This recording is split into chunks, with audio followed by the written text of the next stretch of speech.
I'm gonna plead the fifth on that one. No. Hmm.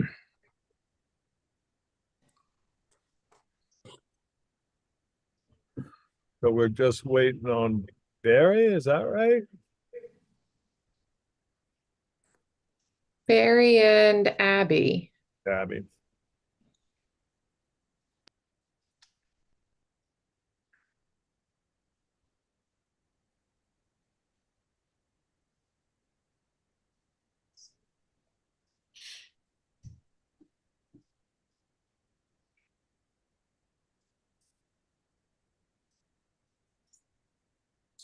Well, I'm gonna go ahead with my little if I can find it,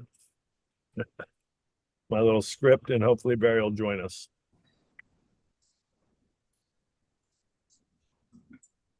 We're using Zoom for this meeting, which allows for the public to participate in the meeting. As an attendee, the chair can request the members of the public provide their names for the purpose of accurate minutes.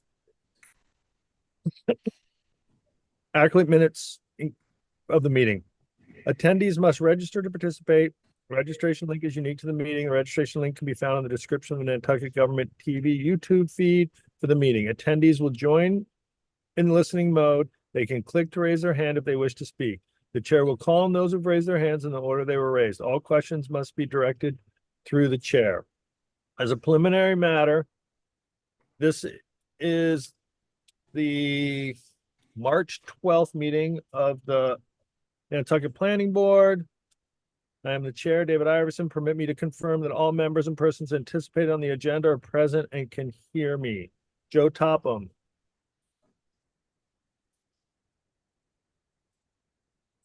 Joe Topham.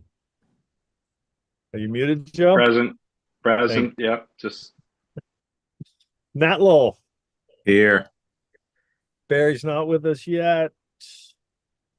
John is not present today. Alternates, Stephen Welch. here. Abby DeMolina. Not present. John Kitchener. Here. Thank you. Staff, Leslie Snell. Here. Meg Trudell. Here. Billy Saad. Here. And Catherine Ansaro. Here. All right. Should we wait, give another minute to Barry, or should we continue on, guys? We can continue on with the meetings at least, or with the minutes at least, I think. Hold on.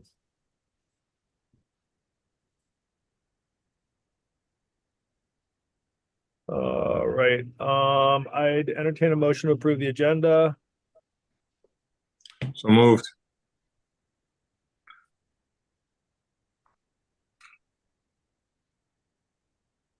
Joe?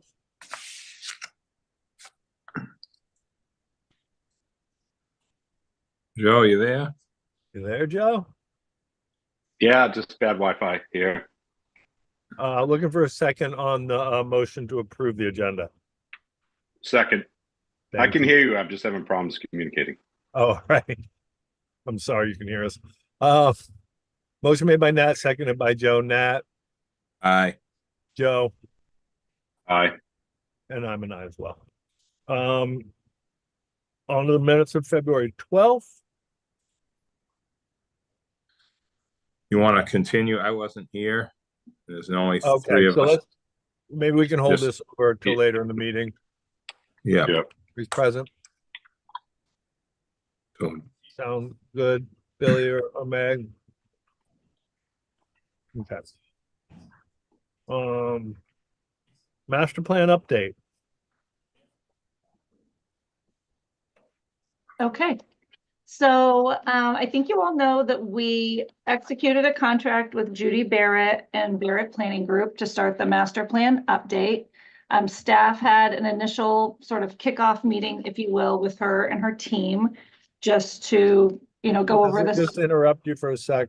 Hey, Barry, welcome. We're talking about the master plan update right now. Okay. So you know where we are. Thank you. Sorry about that, Leslie. That's okay. So we had an internal meeting with Megan Trudell, Mike Burns, Judy Barrett, her team, and I at full attended and just talked about, the scope of the services and moving forward and timing and all of those things. And I think it's, important to note that, Judy was really quite impressed with the amount of planning that has been done that will serve as the background for the master plan. Like for instance, the open space and recreation plan and the parks plan, the hazard mitigation plan, the coastal resiliency plan, the long range transportation plan, the select board strategic plan, the CWMP, the sewer master plan. I mean, the master plan, although it's required to be completed by the planning board, it's not limited to just planning specific activities. It's the whole town's plan. And we've done a lot of, work as a community to get these other plans done to incorporate those in with the master plan.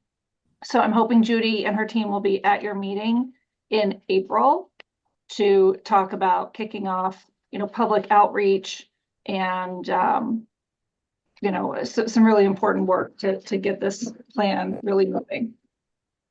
So that's really all I have. I just wanted you all to know that, we have had that initial meeting. We're starting to work on it. Her team is already looking through some of these other plans, and hopefully she'll be at your April meeting. Good, exciting news. Thank you. Board members have any questions for Leslie, or are we good? All right, we're going to circle back to the minutes for February 12th. Barry, did you have it? You all good with those? Perfect. Nat's going to recuse, so that just leaves the three of us. Barry. So I'd look for a motion to approve the minutes. Motion to approve the minutes. Second. Motion made by Joe, seconded by Barry. Joe, Aye. Barry, Aye. and I'm an aye as well. Thank you. Okay, on to second dwellings. We're gonna hold out the two that are in a public hearing, which would be the NHA property and John Daly at 6 Nobley Way.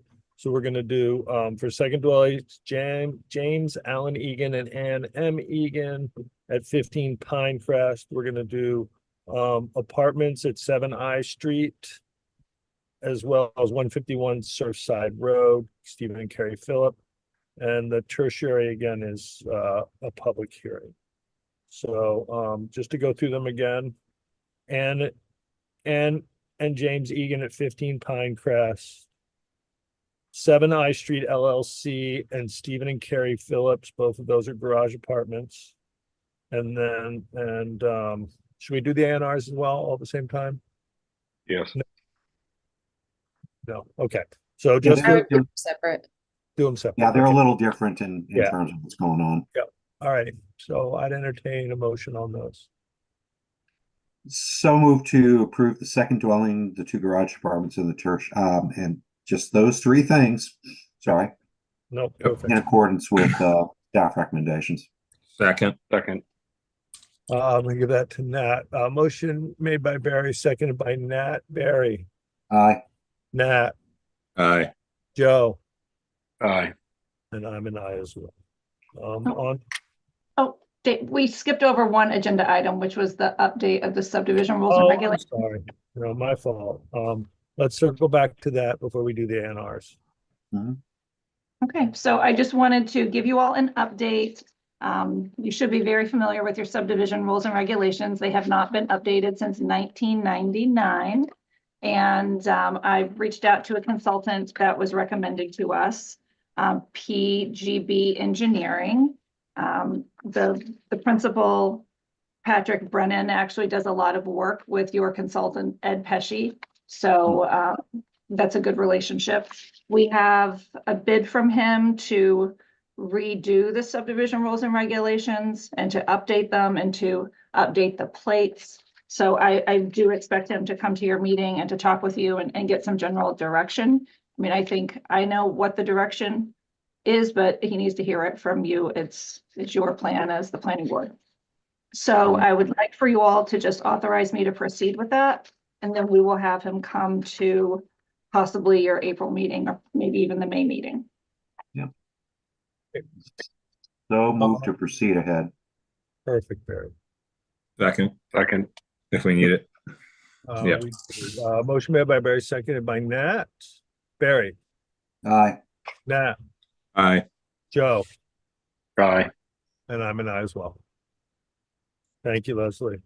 Okay, on to the ANRs. We have Joanne Bennett at 27 Monomoy Road. We have Jeffrey and Deb Dickelson at 26 Brewster Road. We've got 16 Williams LLC and Greenstick LLC at 16 and 18 Williams Street. And we have Town of Nantucket, Sherburne Turnpike, Cliff Road, and Kimball Ave.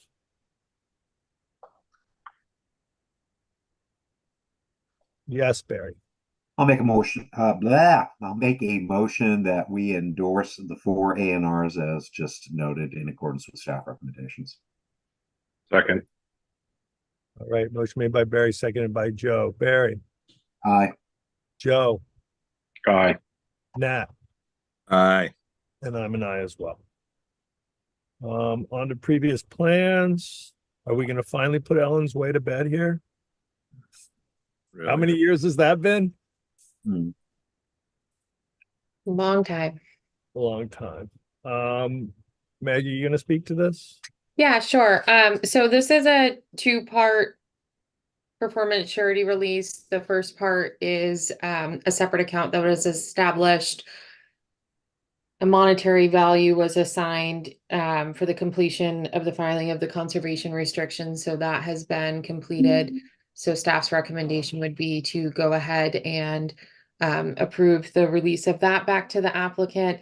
The second part had to deal with infrastructure improvements that are like 99% of the way there. There's some grass that is left to be planted once weather permits. So for that reason, I'd recommend withholding just $1,000, but releasing the remaining balance of that account as well. Great, And that's it. thank you. Pleasure of the board. Yes, Barry. I'll make a motion that we release the performance surety funds except for the $1,000 that's required for the lawn system there. Second. Motion made by Barry, seconded by Joe. Barry, Aye. Joe, Aye. Nat, Aye. and I'm an aye as well. Okay, we are on to public hearings. Greg Wacky 11 and 13 Miller Lane is continued until April. We need a vote on that. So you want a motion to continue? Yeah, Make that motion. Second. Second. motion made by Nat, seconded by Barry. Nat, Aye. Barry, Aye. Joe, Aye. and I'm an aye as well. All right.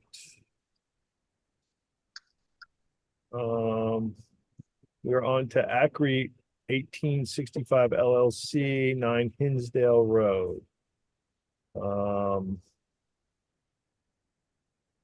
And this is Paul Santos, correct? Yeah, Paul Santos and Kieran McCluskey. Okay. So while we wait to bring Paul over, if you don't mind, I can give you a brief update. I think where we left things, or where you all left things at the January meeting, was you wanted the applicant to coordinate with staff and discuss potential use restrictions, as this property is an RC2 and part of the master plan goals is to phase that out. So I did have a chance to meet with both Kieran and Paul. We discussed some uses that we were all comfortable restricting, which are listed in your staff report. So I would recommend including that if you're going to be making a decision this evening, just including that with the prior recommended findings and conditions. Mhm.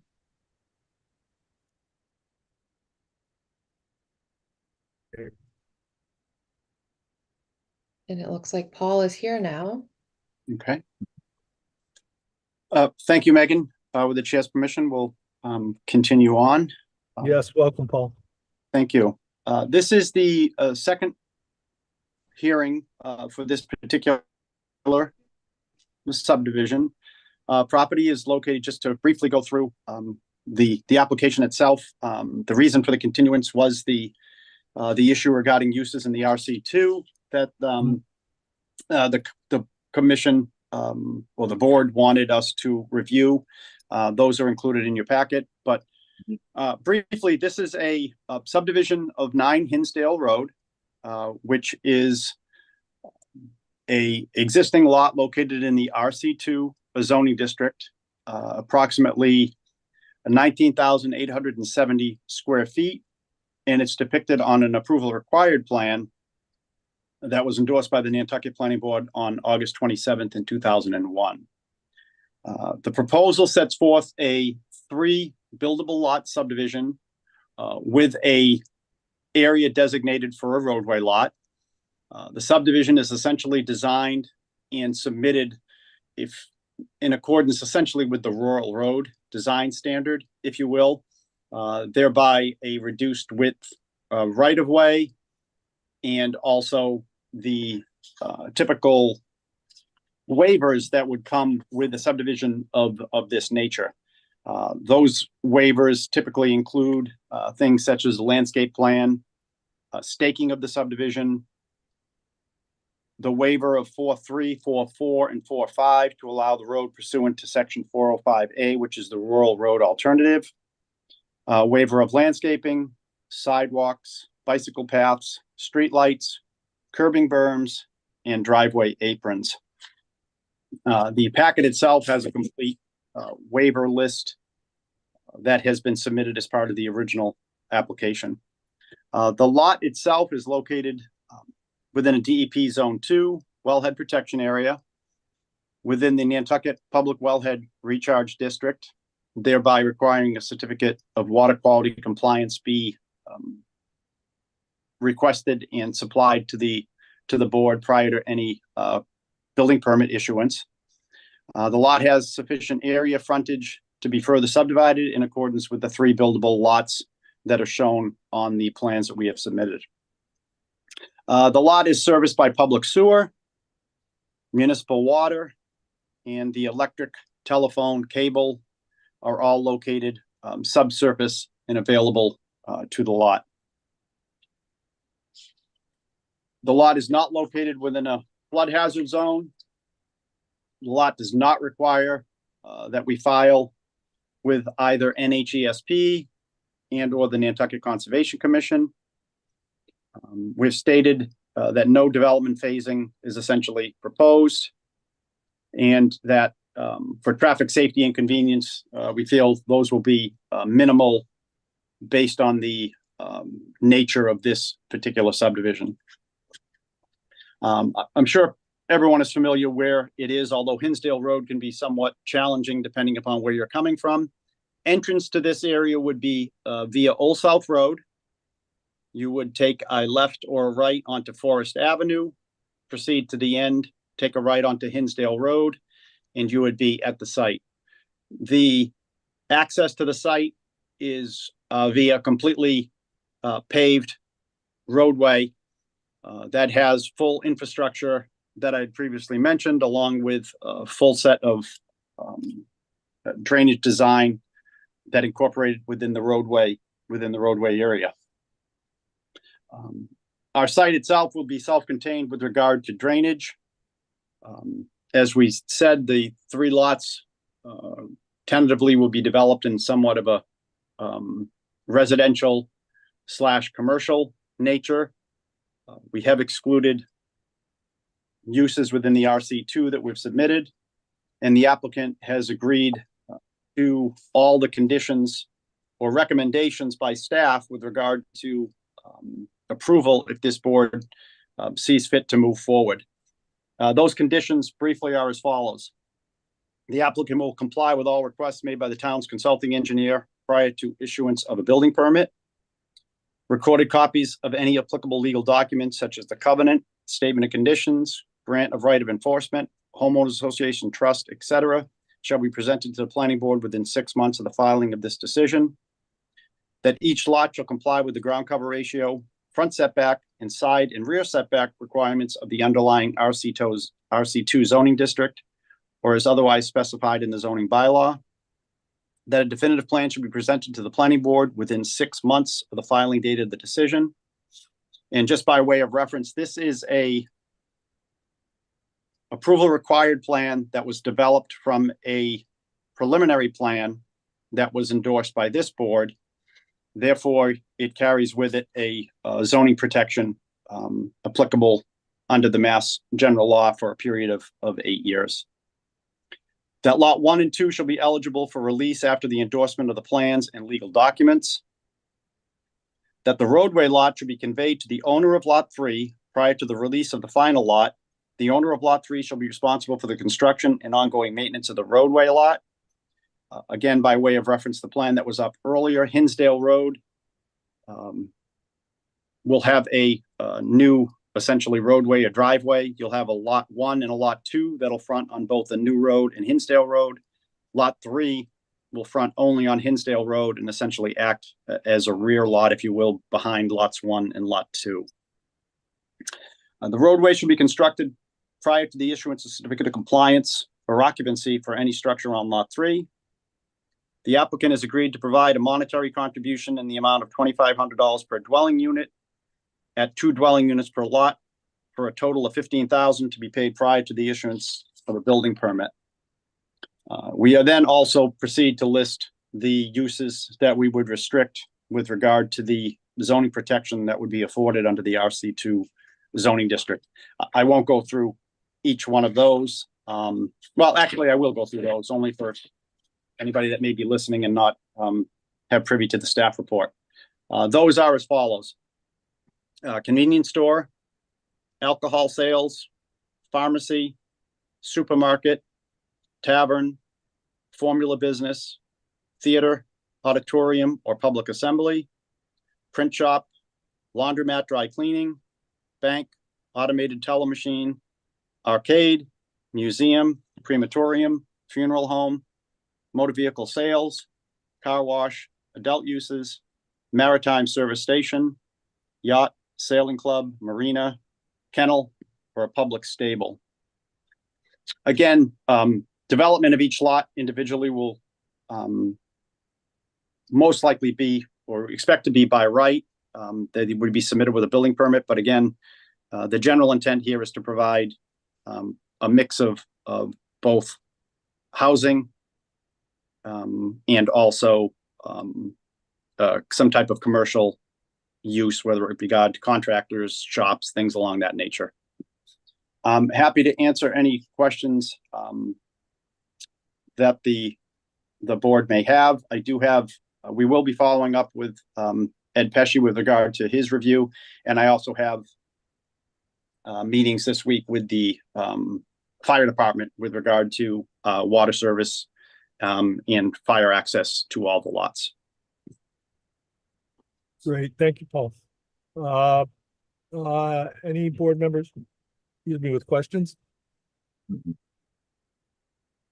Paul, I just want to, and I know that it's in the decision, but the stormwater concerns that Mr. Pesci addressed, I think there was 5 of them. Those will be all addressed in the final plan, correct? Correct. Those are all actually the plan does set forth the complete system for stormwater. Ed's review had specific questions with regard to that, and we will address all those and provide those to staff and Ed simultaneously. Okay, great. Thank you. No questions on the board. We could go to the public.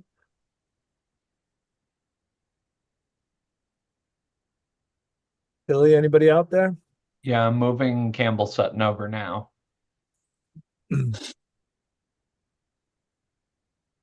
I may have skipped over Emily. I'm sorry, Emily, but she'll be next. Okay. Welcome, Campbell. Thank you, guys. Can you hear Oh, me? it works. Yes. Yay. I know I had to go buy a new little thing just for this microphone bit. Anyway, I just had a quick question. I know that Megan had introduced this saying that we were trying to remove RC2 zoning, which I understand, but I don't see anywhere in the staff report where it says what the new zoning will be. Like, is it going to be C-Tech after this division? Do you see what I mean? Yeah, I get you. Meg, what will this, well, what is it now? This is protected. So it's correct? it's RC2. This particular property will have a freeze of 8 years after the endorsement of the plans. This whole area is slated for rezoning. It's not going to be happening at this year's town meeting. I've been in discussions with various, I guess, property owners in this area.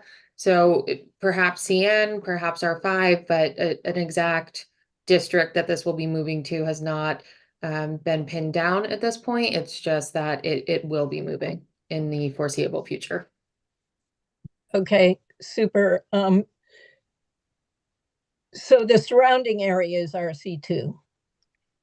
Yes, so this clustering Okay. of properties is RC2. We have, I believe, R5 abutting and Yeah. CN Yeah. abutting. Okay, super. Thank you. Thank you, Campbell. And next up is Emily Molden.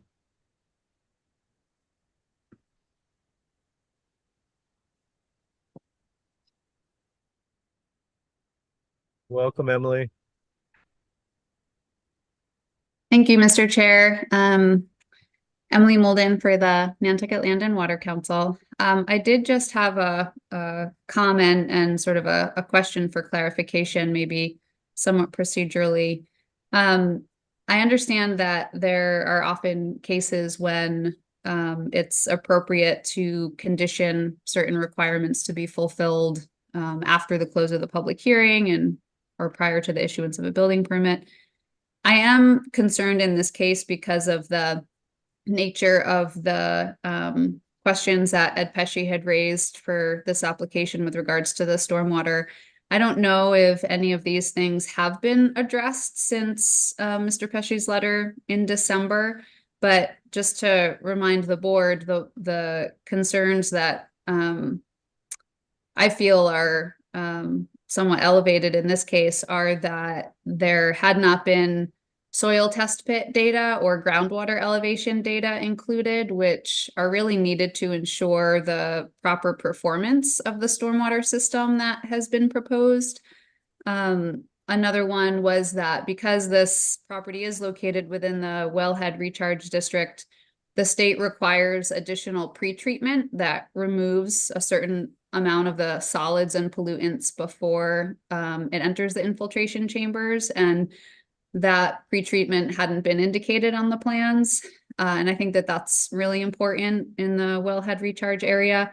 And then the operation and maintenance plan had not been provided and signed in the application materials. And I guess I personally think that leaves this application somewhat incomplete and that it rises above the level of what should just be conditioned. But I guess my procedural question is, if these particular items are conditioned to be addressed prior to the issuance of a building permit later on, are they items that could change the design of the stormwater infrastructure? And sort of the follow-up is, if the stormwater infrastructure design changes, does that need to come back before the board or not? Maybe it doesn't, but I'm just not really clear on that. So I wanted to just get some clarification. Thank you very much. Thanks. It sounds like maybe Paul and Megan or Leslie need to answer this. I think. Paul, do you want to start? I'll take a shot at it to start. So where Ed Pesci is the planning board's consulting engineer, obviously the town and the board rely on his review and final approval. He's acting as an arm of the planning board. So Ed's final sign off is only going to come when we are in compliance with both local and state regulations. We, through the process of dealing with Ed Pesci, always deal through staff and Ed directly. So any correspondence goes to both staff and to Ed, and ultimately nothing will move forward until staff has a final agreement or approval letter from Ed with regard to any particular design.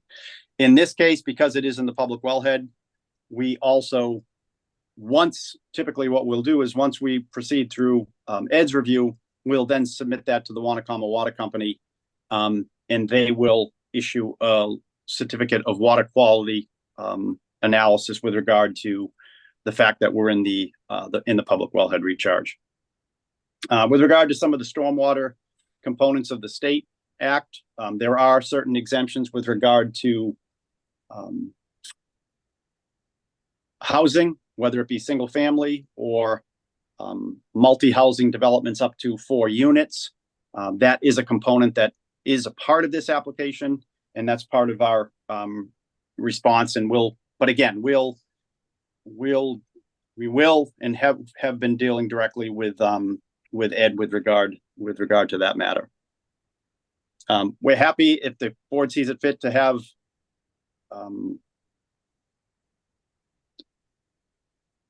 anybody other than staff review this. I mean, that's up to the board, but I think this would be a standard procedure. Again, knowing this area, remember where this kind of area is. It's a mix of residential, commercial activities within this particular area. We know what typically the soils conditions are based on prior mapping. The subdivision itself does have a very extensive, for being done in 2001, it does have a fairly extensive drainage system. All the catch basins are, fairly deep sumps. They're hooded. They're all recharge type basins, similar to what we are proposing on the site. And if staff wanted to add anything to that, I'd be happy to yield to them. Does that answer your question? Emily? Oh, I think she's frozen. Oh. All righty. I may have moved her a bit prematurely, Mr. Chair. That's how you roll, huh, Billy? Can you ask her to put her hands back up if we cut her off too early? I just want to make sure she has time to say what she wants to say. I can allow her to talk if she's.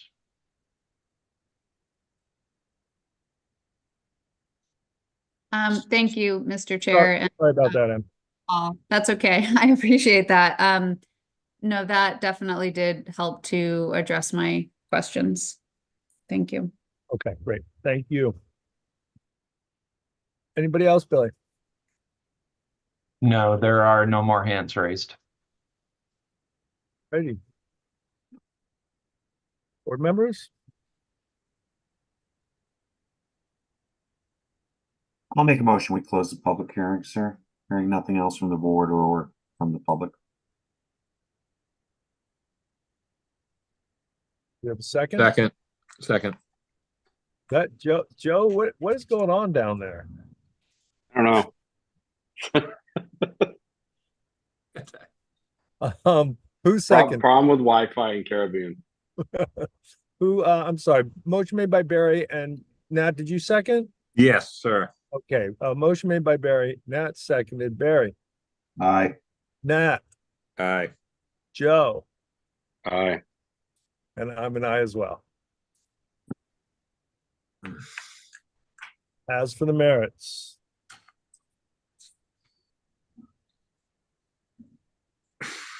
Just, if Barry wants to make a motion. Oh, go ahead, Nat.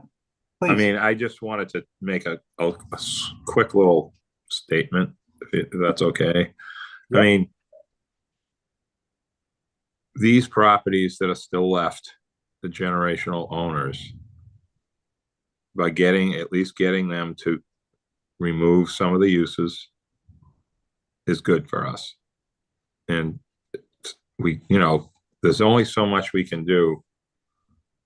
with Campbell's question, I mean, I had that question in my own mind. Same, basically, is to tell a large property owner they got to get rid of their zoning, or at least the size of the lots, is a difficult task. And I think that where this is, as Paul said, and the amount of things that they're eliminating, I think that that's a pretty good concession for us to get in these cases. There's not too many of these left where they have this kind of zoning kind of left hanging out there, but at least it's not in an area that's developed as, say, all residential or something like that. So I think we're good.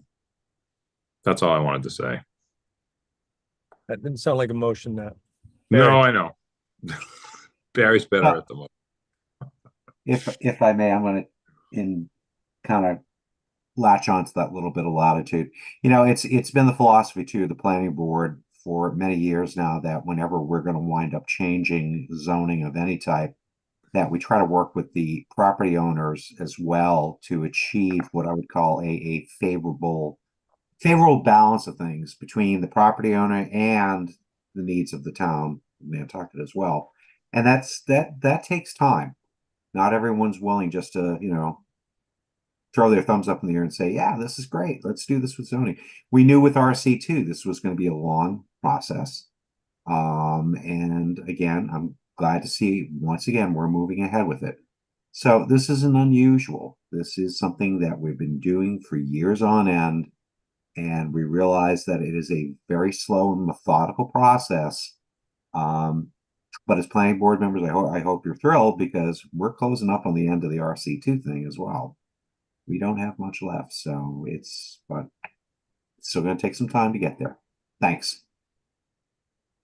Thank you both. So I'll make a motion now at this point that we approve the plan as submitted, with the appropriate findings and conditions as denoted by staff. Second. Right. Motion made by Barry, seconded by Nat. Barry, Aye. Nat, Aye. Caribbean Joe, Aye. and I'm an I as well. Hope you're wearing sunscreen. I'm on. Thank you. Beautiful. Thank you, Paul. Thank you. On to airport gas, 10 Airport Road, Dan Malloy. I'm going to be recusing on this, Mr. Chair. All right. Oh, Mr. Chair, while we're waiting on Dan, I just want to throw out a little information. We were just talking about phasing out RC2. And when we started phasing it out, we had, I think, around 1,200 acres. We are down to, it just had the number and lost it. It's not much. Down to 52.5 acres. So that's been a huge reduction, and most of that's gone to residential because it was residentially used, and some of it's gone to other commercial districts, but the non-zoning district is almost completely phased out. Thank goodness. And thank you to staff for all the hard work it's taken to get there. Definitely. Dan, how are you? Good evening. Good. Good. So make this fairly quick. At the last meeting, the board asked, again, Dan Malloy, Airport Gas. The board asked for some additional information relative to 3 different things. One being open space, second being stormwater, and the third being car wash. So we did file additional information on that, and I'll run through that stuff kind of quickly here. So in the open space, we are asking for an open space waiver. The requirement is 20%. We've been able to modify the landscaping and such on site. That we're asking for a waiver to allow 8%.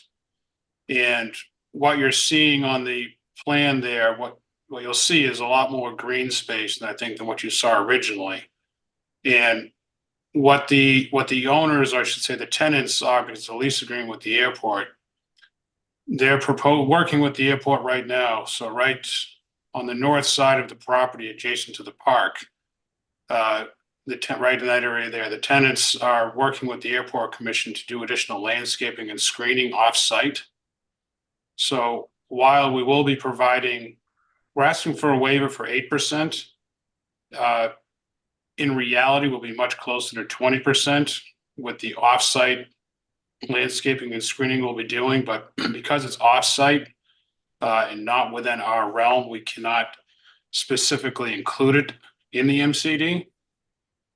So I guess it gets to recite. So we are still looking for the open space waiver. However, we'll be providing off-site landscaping and screening to try to fill in that gap.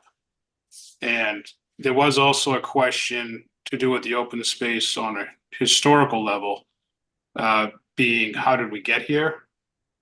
And if anybody goes through all of the different permits from the beginning to today, what you're going to see in there, I think different parties did different things on the property. One of them being years ago, there was a house move to the back of the property, which is the old Harbor Fuel building. When that building was moved, there was an MCD modification to allow that and also to allow clearing in the back of the lot. However, for whatever reason, an open space waiver was never officially put in the permit back then, and it should have been. Because even back at that time, there was no physical way that this site could have been in compliance with the open space. So, and there was also other work done in the back of the property where the airport, being the property owner, had put a drainage system in the back in the gravel area. So what I'm getting at is no one intentionally took out some open space or flagrantly tried to do anything out here. I think just over time, as the project has changed, the property has changed, the permits have been amended and modified. Somewhere along the line, the specific open space request was never officially put in the record. But given the applications were approved with all types of site plans that clearly showed that open space is being lost, we would, I guess, generally would go on the assumption that given the project and the plans are approved, that an open space waiver in essence was granted. Just never physically quantified. I can go through, do you want me to pause for any questions on open space or just keep going? Unless a board member has a question, I'd say just keep going. Okay. So the next question on the stormwater system, there was some discussion requesting some operation and maintenance plans, a little bit more detail as to what is out there today. At the last meeting, it came up that some previous stormwater improvements had been done on the property. So there is a current stormwater system on the site that was put in several years ago. And we have provided a operation and maintenance plan, which I think Ed Pesci has reviewed and offered a few minor comments on. So that's in the board's packet as well. The main component of that system, because it's a gas station, there are some safety components in terms of if there's ever a spill. There's safety components and valve assemblies where the system can actually be closed to prevent any groundwater contamination. So there are components on site. It's a fairly advanced system. The stormwater maintenance plan is available. It is in the board's packet. We will be making some minor adjustments to it based on Ed's comments, but nothing extreme. I think it's very minor labeling type things we have to edit with that for Ed. And then for the car wash, again, similar type questions. What is the car wash? How does it function? How is it maintained? So we've gone through all of the routine with the car wash here. Now this one is a lot different. I should say different, much simpler than the one in Mid-Island. This one's strictly a self-service pressure washer system. So this system, the way it works, there's drains within the concrete slab that catches all the runoff from the system. That goes to holding tanks. And those holding tanks have an overflow which are connected to the town sewer. So anything that enters this system goes to the sewer system, as well as the tanks themselves. They bring in Clean Harbors. They bring them over approximately twice a year to pump out and clean those tanks. So there is also an operation and maintenance plan in place to deal with the car wash. We're making some minor wording adjustments to that based on Ed Pesch's review. But I think nothing of real substance. And again, that plan will also dictate and kind of outline to employees how the whole safety system works, how the valve closure system works, so everything is protected. And those were the three main features I believe that the board asked for additional information on. Great. Thank you very much. Board members, any other questions? Yes, Barry. Just a few things. Dan, could you do me a favor? The offsite, can you just run the offsite open space? Can you just run through that very quickly? Right. So north, yeah. Yeah. So on the north side of the property abutting the airport park, we're working with the airport commission. Right now it's open space. It's all green space lawn right now. So we're working with them to come up with a plan to do a bunch of landscape plantings and screenings in there to basically further enhance the open space. But what we're really looking for is the airport commission is going to have us do this. We're going to go through it and incorporate it into our plan, what we're going to do here. But in essence, we're still asking for the open space waiver because we don't want essentially this off-site area to be part of the physical permit. Right. That's okay. But that helps though, and it helps just to get it established for the record as well too, in case anyone's watching this. So just to follow up, I appreciate the due diligence with the history behind things, because that was certainly, I think, a big question mark we all had as to what happened with it. Lastly, I think the waiver of the open space will probably make sense out here. You are talking about next to the airport. I don't know if it was Megan who put in a comment from the master plan about that, but this is an area that makes sense to be able to do those kind of things because of the nature of the area itself. It's highly commercialized. So I think in this particular instance, between the fact you're going to do something offsite, but they'll be disconnected. We've established how we got here, and finally what's going to come out of this. I think, as one person, I'm pretty good with that whole thing. Thank you. Oh my God, there's a head. Is it Joe talking? I don't know what Joe is doing over there. I think the question is how many liters of pina colada have gone by this morning? I'm gonna go to Steven because Joe's put his hand down. Yeah.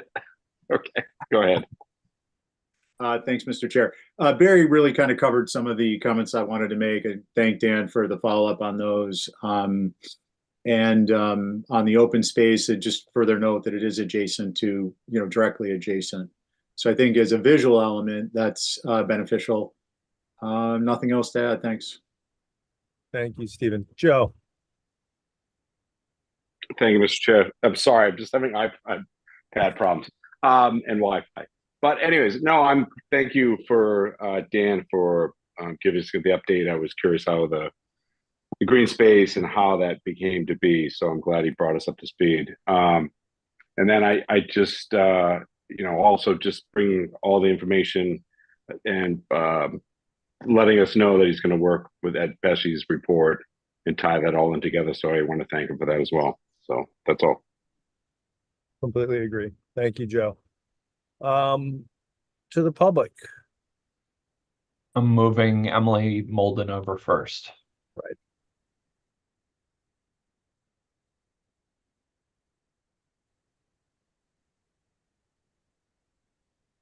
Welcome back, Emily. Thank you, Mr. Chair. So I also wanted to thank Mr. Malloy for providing the additional information about the open space and the proposal to work on some additional adjacent to the property, and also for providing all the additional stormwater information that has been very, very helpful. I just had a few final questions, somewhat technical or specific questions about the stormwater that I would love to just get some clarification on, if it's possible, Mr. Chair, for me to just ask those through you. Yep, go right ahead. They sort of all build on each other. So, and I'm mostly looking at the plan that's on page 22 of your packet, if that's helpful.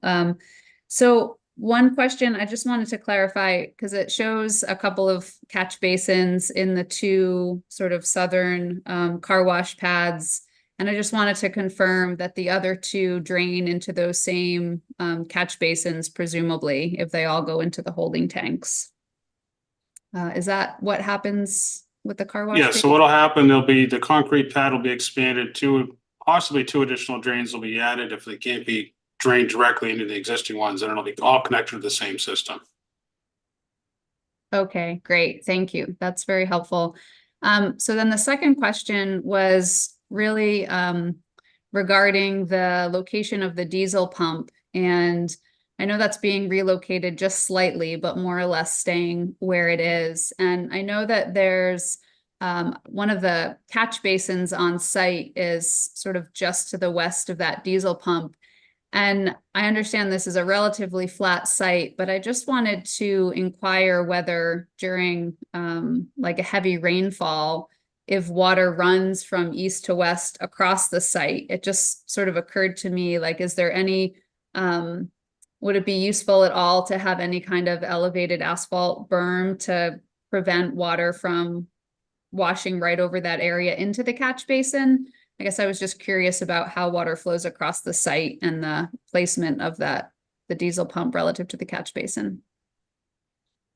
So what will happen on the diesel pumps is typical fashion. A lot of the pumps, you'll see a concrete pad around pretty much every fuel system. And those pads will be almost essentially self-contained. Well, they have to be draining internally. We certainly can't pitch it towards a catch basin. So that will have to be, if it can't be drained internally or pitched internally, we'll have to berm it to some degree. So that will definitely not be pitched towards the catch basin. Okay, that's helpful also. And then I think one of the last things was just those vortex separators that are incorporated into the treatment. Do those include those like sorbent pillows to help with attenuating oils and gas? And if not, could they? To my knowledge, I don't believe they do. So these systems are already in place. I can Right. look to see if any of this stuff can be added. I don't know at this point if they can be added to this system. But the whole system is in place. The treatment system is there. The valve assemblies are already in place. So if an absorbent system can be added, we can certainly take a look at it. Okay. Okay, that would be great. Thank you. I really appreciate those points. And I think the only other thing that I would just suggest, I know it was mentioned that this site only utilizes or plans to utilize biodegradable detergents that don't contain PFAS. I just thought maybe the board would consider adding that as a condition to the permit, and also as is relevant to condition any of the proposed additional open space work. Thank you very much. Thank you, Emily. Board members? Or anyone else in public? Mr. Chair, next up is Art Gasparo. He's on now. Welcome, Art. We try not to be Thank you, Mr. Chair. aggressive with you.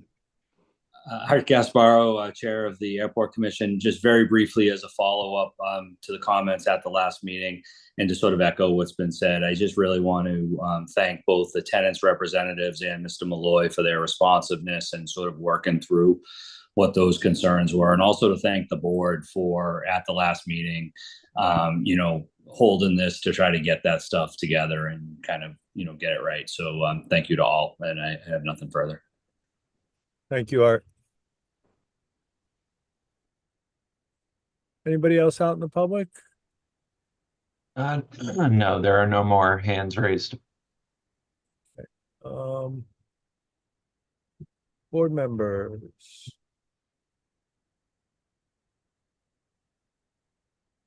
Got a hand up, Joe, or? Didn't know if you wanted to close the public comment. Signaling the waitress for another pina colada. I wish. Yeah, I'd entertain a motion. I motion to close the public comment. And I'll, Barry, with the provision of, I think we need to activate someone for this. If we already haven't. two Am I people. correct? Okay. Well, there's only two available, so. All right.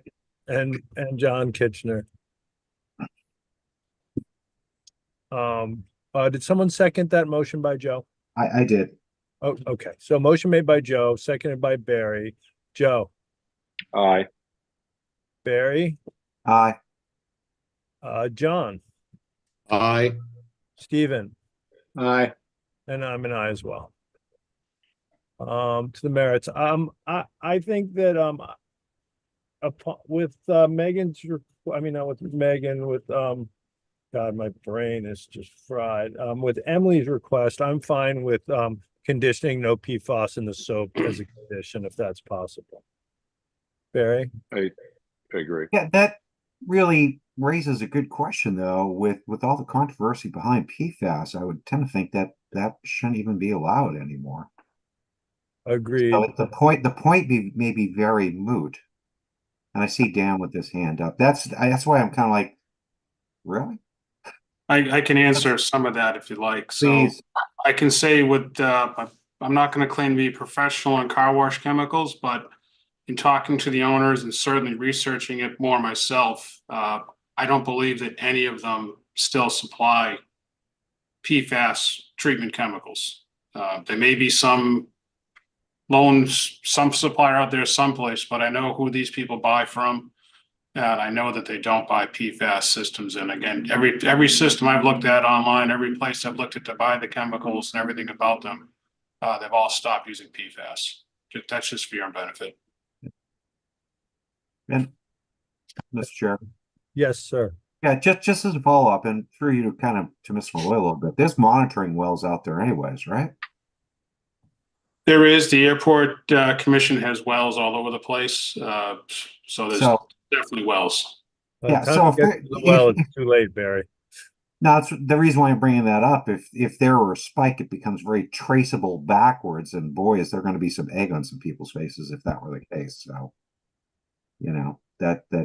that's what catches my attention as well.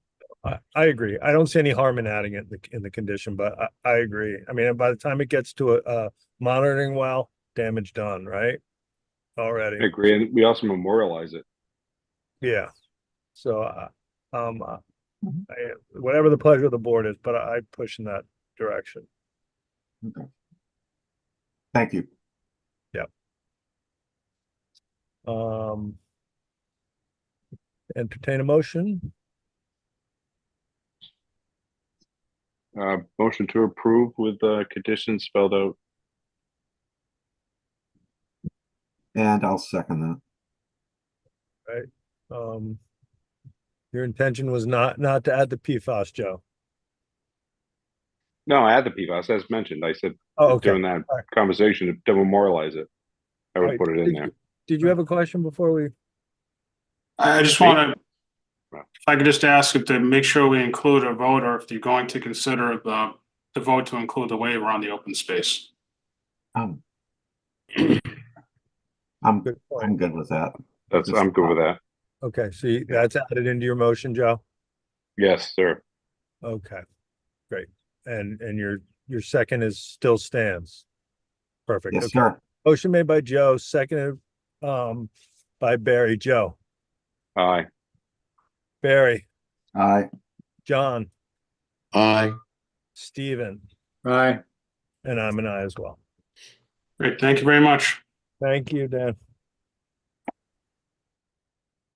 Okay, we are moving on to 6 Daisy LL6 Daisy Way. Brian Swain, Ryan Maxwell, it looks like on this. I'm moving Brian over now. I don't see Ryan on here, so I'm guessing Don will be joining and Rick Bodette. Okay, perfect.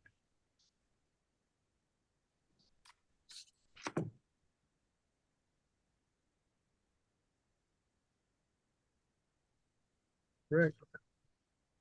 Welcome, Rick.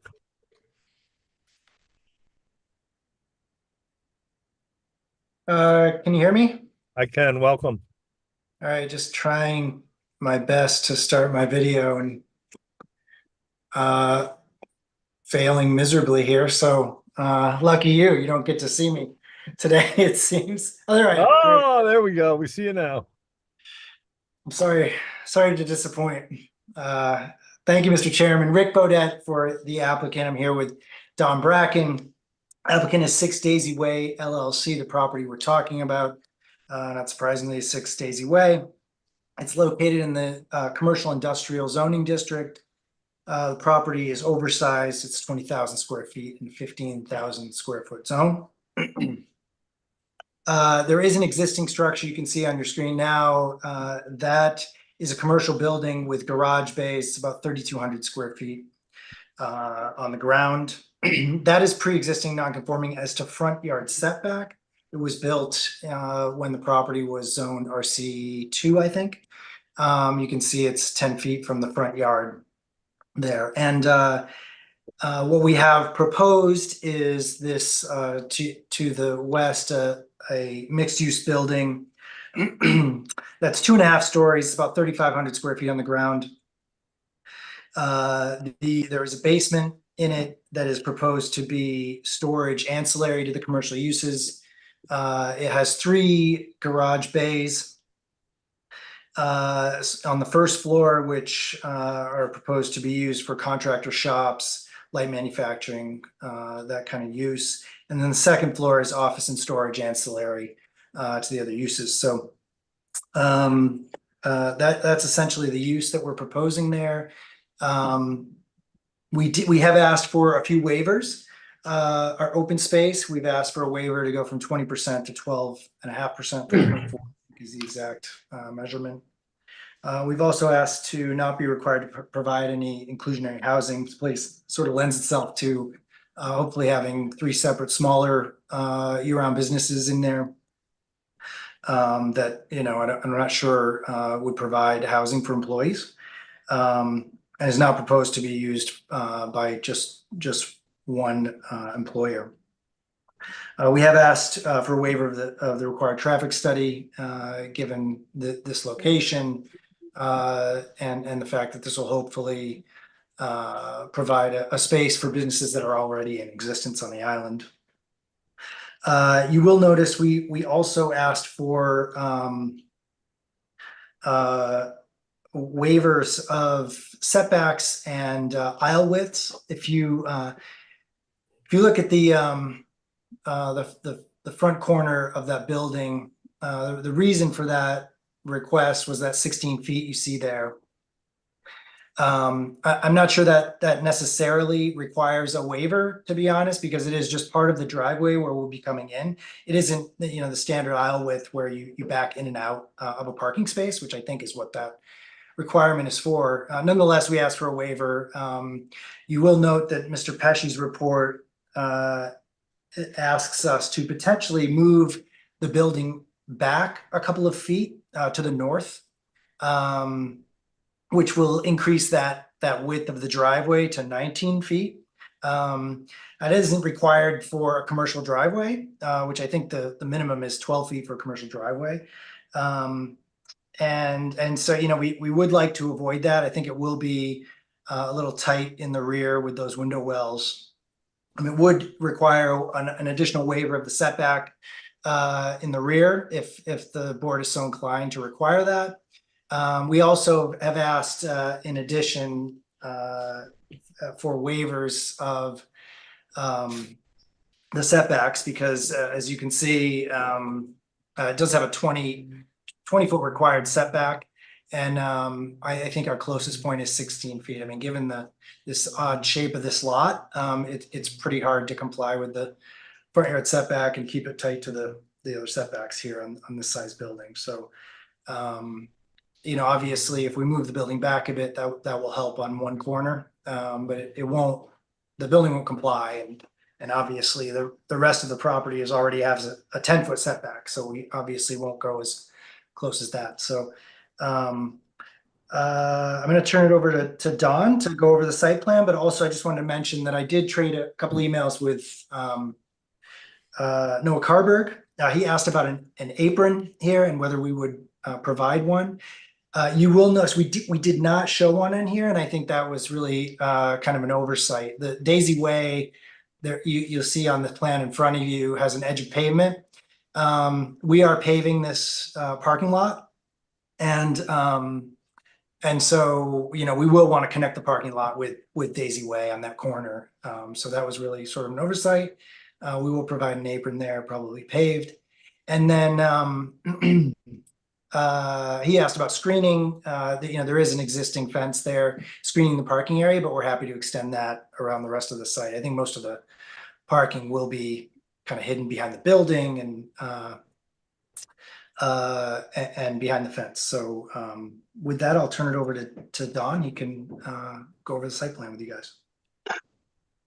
Hey, Don.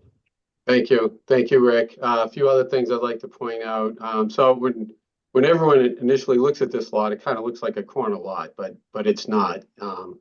Doesn't meet the corner lot requirements. And you can see Daisy Lane on the plan. It has a pretty sharp curve there that goes to the end of the cul-de-sac.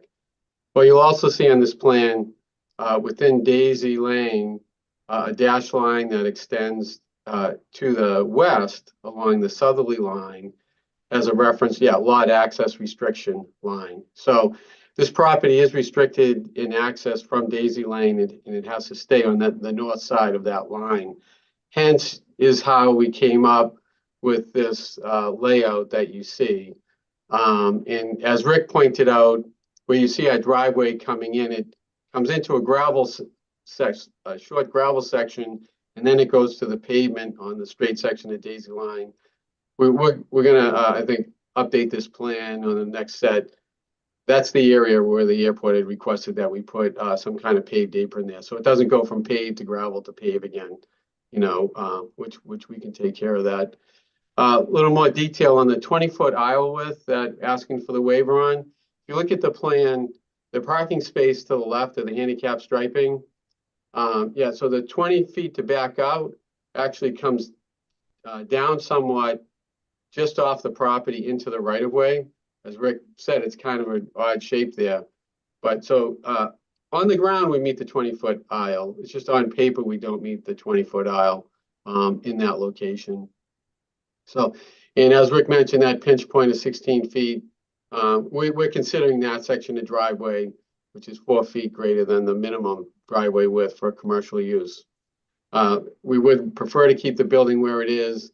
If you look at the utility plan on the next sheet, you'll see that on the north side of the building, one more up,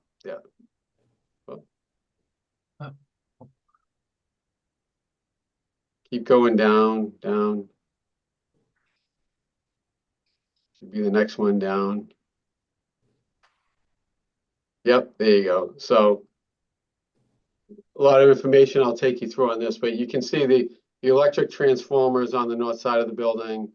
Where right now the site is serviced by a well and septic system. We're going to be running a new water main down and a new sewer main down from Old South Road about 300 feet away. And you can see the water is going to be coming on that side of the building as well with the underground electric. We also have roof drains on that side of the building. So it's very congested in that area. So again, we're hoping that you don't want us to move it any further north. So as you can see on this plan, is pretty significant amount of drainage proposed. We are in the wellhead protection district. We did submit a report along with all the state forms required certifying that it meets the Stormwater Management Act. Right now, there is an existing drainage system. It's basically just a grass swale with an overflow infiltration system on the east end of the property. So on this site, because we are paving the entire site, we'll be able to capture all the runoff from the paved surface. And because of the grading, we have a combination of catch basins and a long trench drain on the east side of the proposed building. So all that surface runoff will be collected in catch basins. sent to manholes. And in this particular case, the Stormwater Management Act requires us to treat the first 1 inch of runoff in order to get all the removal rates that are required. So that's why there's a 2 manhole system. So you have small flows that get routed into the gas trap, sand trap tank, 1,500 gallon tank. And then that gets discharged into the infiltration system. And then anything greater than a 1 inch storm will overflow that diverter manhole and go into the infiltration system. You know, as required as part of the regulations, is all the new roof runoff area has to go directly into the infiltration system. So that's separated from any of the parking lot area to help maximize the treatment for the parking lot runoff, which obviously contains the most contaminants. On the east side, there will be a small depression, so we have a catch basin there to catch the grass within that area. And then on this plan, we did show on the south side, running along the property line, there's an existing stockade fence that was shown to be extended. Yep, it keeps going further to the west. Yep, up there. And there is a fence along the north property line that Rick was referring to. We didn't show that to be extended, but I think, you know, in lieu of any landscaping, we could probably extend that fence the length of the building as well. Because there's very little space for landscaping, obviously, on this, it's pretty much just going to be grass. And with all the underground utilities and drainage and so forth, you know, we're not really proposing any street trees or any deep-rooted systems. We did specify brick walkway along the west side of the building by the handicap ramp, so that you know, the bylaw allows us to use you know, up to 10% of the lot area open space can be used. The brick walkway can be used as open space, so we took advantage of that as well. With that, I'd be happy to answer any questions regarding the plans. Anyway. Thank you, Don. Board member, staff, I have to pick an alternate for this, correct? Yes. Yes. John Kitchener, I'm gonna tag you. Thank you. All righty. Staff, I'm sorry, staff, board members, any questions for Don? Or Rick? Yes, Barry. Just for you to staff, really, Ed Pesci wanting to move the building back a bit. I'm not sure I quite understood the rationale behind that. I'm just wondering if you had a little insight.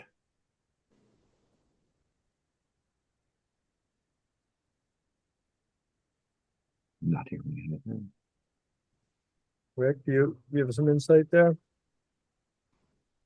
Yeah, I think as if Billy can bring up that plan again, I can hopefully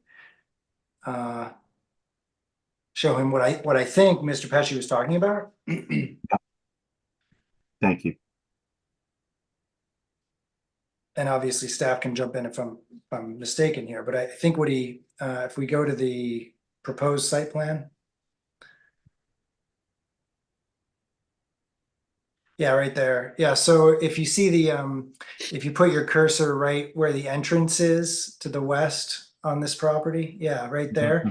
You see right to the on the bottom is that 16-foot distance between that brick walkway and the lot line.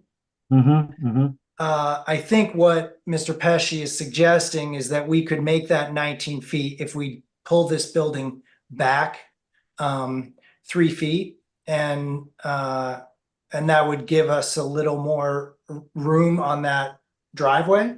But as Don and I mentioned, the only our aisle width waiver request was more related to the fact that one of those parking spaces has to back out into Daisy Way, not necessarily that distance between the building and the lot line for the driveway, which is only required to be 12 feet. And given the utilities in the back proposed in the back of the site, we would like to avoid moving, and the fact that it's HCC approved, we would like to try to avoid moving that building back at all because it doesn't seem necessary given the current width of the driveway. I'm pretty sure that's what he means. All right. Thank you. Any other board members? Well, Rick, could you maybe help me or explain the justification for the waiver of open space on this? Yeah, I think we asked for that just to, based on its location, the size of the building. We wanted to make sure we got 3 bays in there, and enough storage for the uses, and office space. So obviously it's a good sized building, but given the location and the stated reasons in the bylaw about the benefit to the community, it's not a really visible location where we think open space would really benefit the community. So it's back behind, it's sandwiched between the airport and Old South Road that really nobody can see. So that was really the basis for asking for it, and obviously the size of the building. Okay, thank you. Any other board members? Billy, do we have folks in the public? Yes, Emily Molden has her hand raised. I'm gonna promote her first, and then we'll have Campbell Sutton.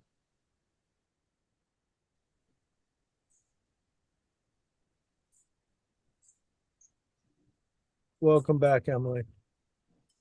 Thank you, Mr. Chair. I think really I wanted to just comment to the board about the open space requirement. Actually, as you just questioned, I wanted to also just add one of the additional real benefits of that open space is to help balance out impervious surfaces on these properties. I understand that it seems to conflict with the use that's desired for this lot as far as the size of the buildings. And I know that it's not necessarily a visible space. But this property is technically still within the Wellhead Protection District. And I think that it's important for the board to consider that there's an additional benefit of having that open area. I know they are utilizing some of the brick walkway as the bylaw allows for the calculated open space, but I also just really wanted to question that and raise the justification to the board because I think that it is also in the bylaw to balance out some of the impervious surfaces in these areas. So I also have that concern. Thank you very much. Thank you, Emily.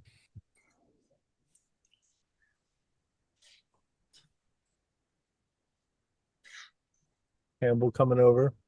Really. Welcome back, Campbell. Thank you. And thank you for this discussion. I just had 2 questions. I'm not completely familiar with Daisy Way and the traffic pattern that is beyond the building. In other words, when this vehicle would be backing out into Daisy Way, what kind of traffic is happening there? I did notice that it's on an angle and on a corner. So it seemed, I don't know, it seemed like it could be problematic in that area. The other thing I had noticed was that it seems to be close to the same park area that we were just discussing, or you were just discussing off Airport Road. And for that reason, I was sort of wondering about the waiver of the green space. And how much does this waiver become precedent setting for the development of this entire area? Thank you. Thank you, Campbell. Rick, did you want to respond to that? Yeah, just briefly in terms of the traffic on Daisy Way, and someone backing out into this space. I think what's more than likely is only one of those spaces would be required to back out, and it would have to back out to the east, towards that dirt section that you're seeing right now. The rest of Daisy Way, we don't even have rights in, so we can't use it. And is fenced in by the airport. So to my knowledge, they don't use it. Whether I know that NAR's laundry doesn't have rights in it. That building up on the corner, there's a laundry facility. Whether that other single lot that you see at the end of Daisy Way has rights in it, I have no idea. Somebody uses it occasionally, it looks like, just from what I'm looking at now. But it certainly is not a well-traveled place. So I'm not really worried about a single car backing out there. I'd also like to clarify that, when I said some of the 20-foot aisle width is in Daisy Way, it's only within a small portion of the layout, not the road itself. And most likely anyone parking in that parking space has enough room to maneuver on site and back out and then enter Daisy Way. So I don't want you to get the idea that anyone on the site is actually backing out on the road itself. They won't be backing out on the road. Thank you, Don. Mhm. Board members. Yes, Chair. Matt. Oh, this is one I definitely have to talk about. So, look, that park over there used to be full of boats. It was a big mess not long ago. And, this little spot in here is sort of a existing, I don't want to say mess, but existing development that every time someone does something, it's cleaning up something. And that's what this is going to end up being. Like the laundromat thing that NAI did.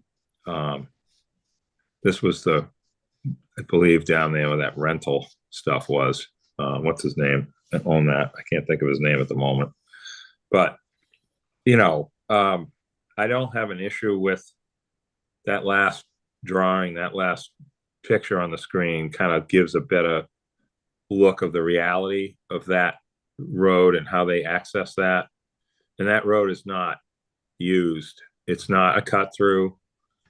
It is only used by people that have a reason to get down there. So it's not like there's a bunch of traffic, cutting in there to get around the intersection type of thing. So whatever's going down there has a reason. So it's not overused. So I don't have an issue with them, with the waivers they're asking for because of the nature of this property. And the other thing too, and I think Rick kind of said something like this, but look at this as a mini coffin pit, for example. I mean, it's in the same zoning and there's none of this land left. I mean, we're out of land when it comes to private commercial type, real commercial. This is heavy commercial. So we have to be cognizant of that as a board and as residents. There's none left. And so when somebody develops a piece of property like this that's already half developed, and they need to be able to do it once. They need to be able to do what's needed within reason, because it isn't free to do this kind of work. So they're providing needs for the community, whoever they're going to rent to, and this is important. So I don't have an issue with those small waivers based upon what's around it. There's plenty of open space around this whole area. Thank you. Thank you, Matt. Joe. Thank you, Mr. Chair. I also remember this park across the street as a big pit for 2 or 3 years in the 80s. And I think every part of it is getting better. I agree with Nat. This is a dead end. There really anyone's going to be going down there unless they have a specific need to go to this property. The other part is I was a little confused when somebody said you couldn't back out of there. I didn't really see that as an issue. I was kind of looking at the math and dimensions, and I was like, someone can definitely, back out of it, but without going into the street. So I didn't really see it as a problem. So I'm glad that Don kind of came back and agreed with my own thoughts. So I think that this is not going to be really a problem. And I also think pushing the building back, there's, all the utilities in the back is almost like an easement where, if there is an issue, someone's not going to have to rip up all the asphalt and, repair everything. It's going to go on the backside and won't really affect anything. And I think it's really kind of a smart planning. I don't really see it needs to go back any further because I think it works. It's tight. No one is disagreeing with that. So I think it's a fine plan. So thank you, Mr. Chair. Thank you. Anyone else? So I may be the odd man out here, but I have a difficult time getting past the open space waiver, to be honest with you. And with all due respect to Rick, I get it. I just don't think it's fair to say it's not a benefit for the community if they can't see it, and so it's all right. I think that especially in the Wellhead Recharge District, I think it's important to have some permeable surface and not pave over a whole lot. And I have a hard time finding the justification in, well, you can't see it, so it's okay. So for me, I just have a really difficult time with that waiver. But apparently the rest of my board might not. So, but I at least needed to voice my opinion on that. Anybody else in the public? No, there are not. Okay. And you will have to activate one member for this. I activated Mr. Kitchener, correct? Yes, Didn't I? yes, you did. Yes, okay. I'm not totally losing my mind. Entertain a motion to close public hearing. No one's got their hands up. So move, Mr. Chair. Second. Well, motion made by Joe, seconded by Nat. Joe. Aye. Nat. Aye. John. Aye. Barry. Aye. And I'm an aye as well. As for the merits.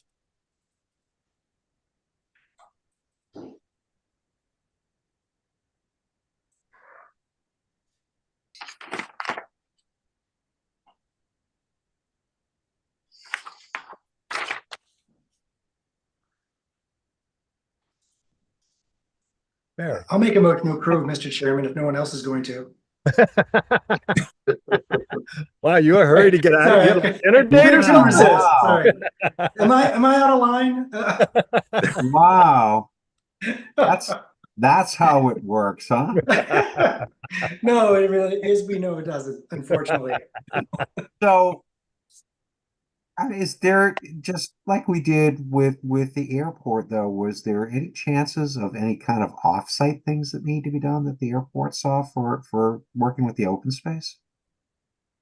And I don't know if that would work with you, Mr. Chairman, there, since you raised the subject up.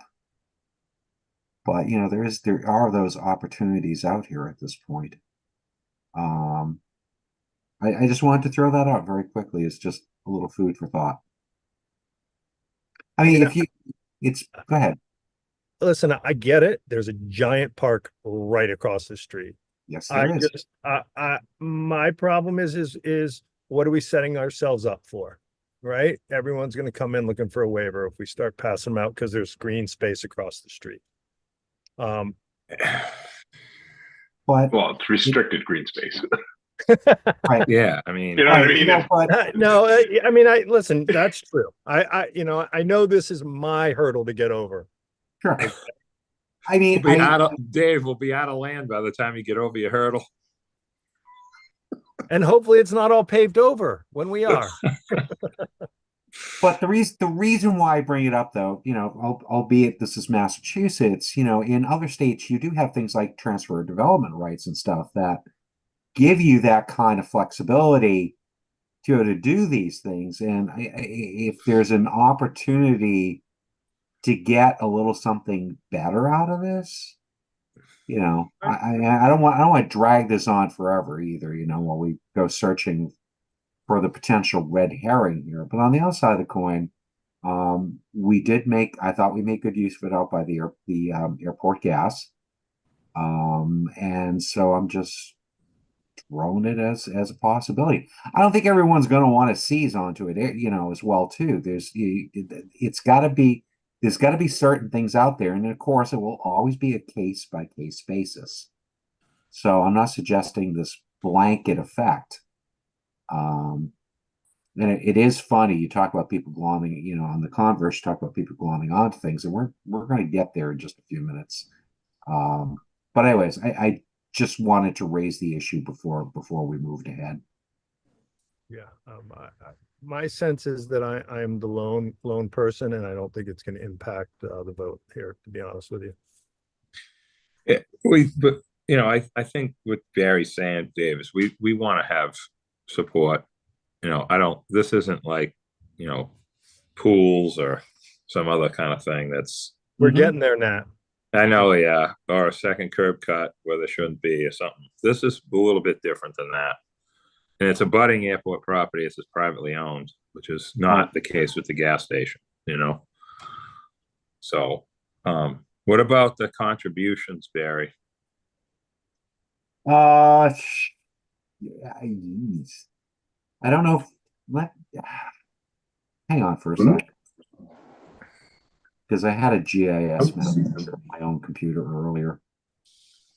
Because I was just curious to see what was there. There it goes. Yeah.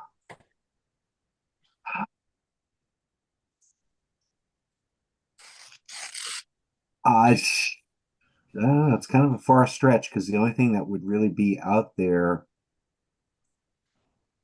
I guess I had to ask staff.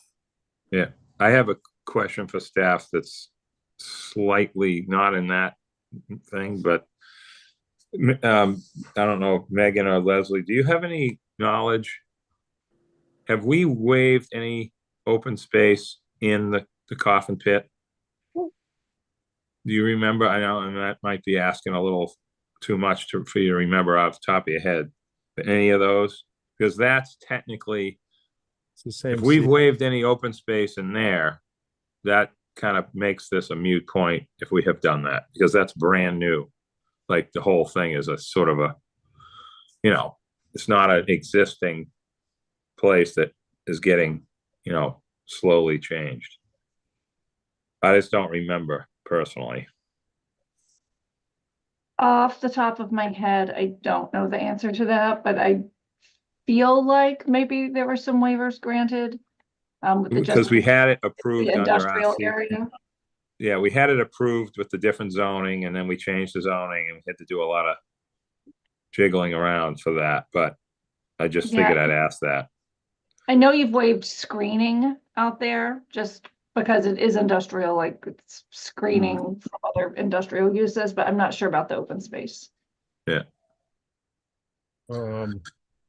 Yeah, I mean, maybe a donation to enhance the park in some way. I mean, I you know, to maybe screen the new development from the park proper, I think could be helpful, and that definitely would be a benefit to the community. I'm torn.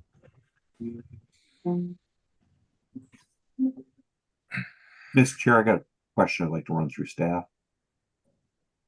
Yes. Yeah.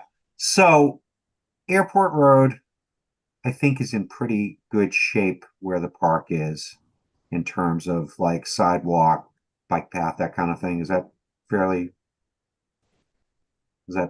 a pretty much fair assessment of things? And what about Old South Road in that corridor? I know that can be a little bit of a mess, and I don't know if we're kind of getting a little outside of the area of development that's there. I just don't know. Nat's kind of raising a good point. If there's something that I mean, Arrowhead, the beginning of Arrowhead, that section where the wood curbing was done in the probably, I'm guessing, the mid-'80s, roughly. Yeah. And that little spot right there is a disaster. I mean, not saying that they have any connection to that, but we have a lot of, that's private road, technically, Arrowhead is, but I mean, a contribution to something there might be certainly a worthwhile thing, but other than Mr. Chair, that, there isn't anything. so if I can just read to you, I won't read the entire open space waiver section because it's kind of long, but if were to waive it, says the special permit granting authority shall impose appropriate conditions for the granting of such a special permit, including but not limited to the substitution for off-site landscaping elements, the contribution of the applicant toward the creation of common public spaces, requirements for permanent maintenance or landscaping. So I know there are projects where, and I think actually across the street, there was an open space waiver granted and the board required that the applicant make a donation for trees to be planted in the area and determined at some future time or something like that. So that's, something the board's done before, and you wouldn't have to decide exactly where that's going to go or exactly what that's going to be right now. I mean, just an idea. So maybe we could hold space for that and maybe either look into what Nat's talking about or talk to the report about maybe doing something to help make that park better as far as screening against a new project or something. I'm not sure. Barry. Yeah, and I have to go back, but the Old South Road on the opposite side where all the restaurants are and stuff, I don't know if there's an opportunity to do something there with either a bike path, pedestrian path. Because I think it kind of falls short there. I just don't remember. So I think there are some there's some potential things that the board could look at as an offset to this. I'm just not sure this is kind of breaking news, so to speak, and I don't think we've had time to do an analysis on it. Throwing a wrench in where I can, Barry.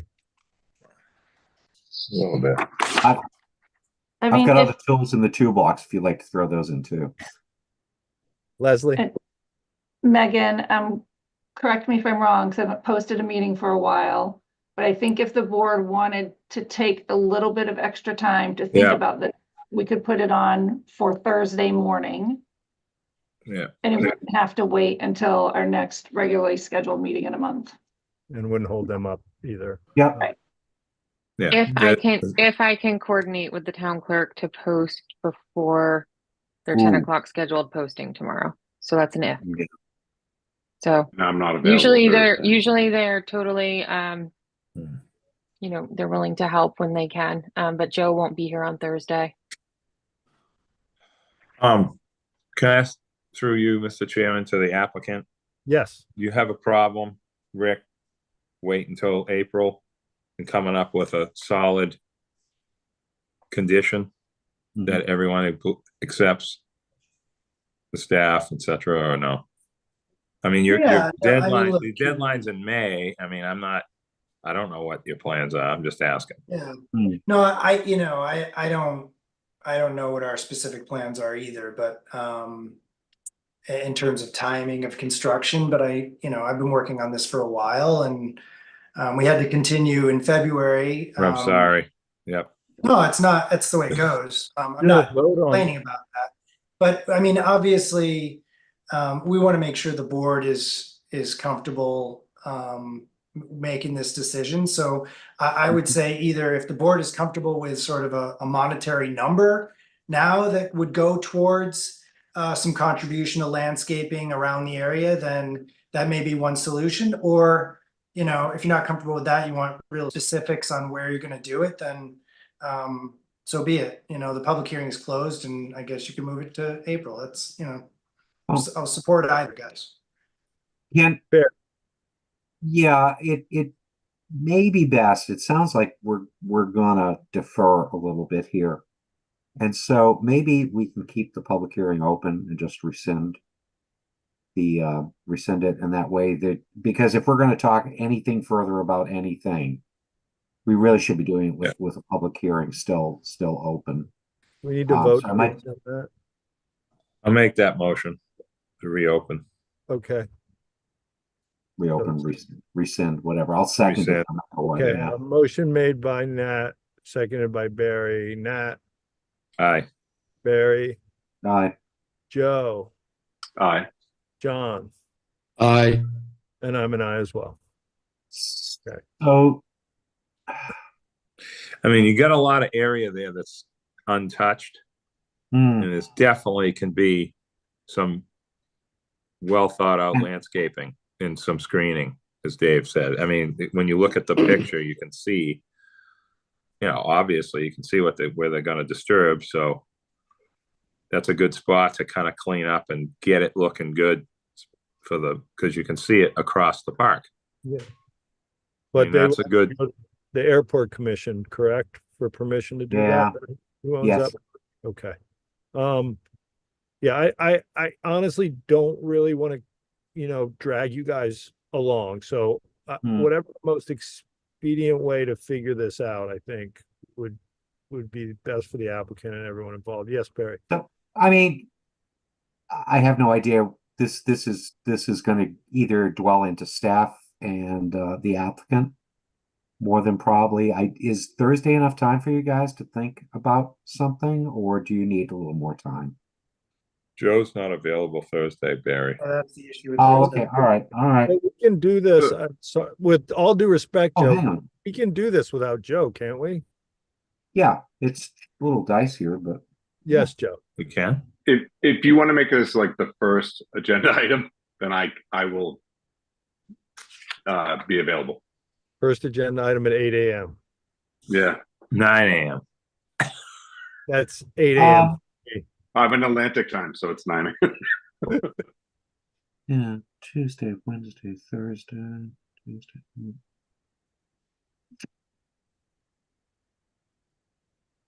mean, if we could get an agreement in principle of some sort from the airport commission. Go ahead, Barry. I don't want to interrupt your thought. No, your point is well taken. Maybe we can do this.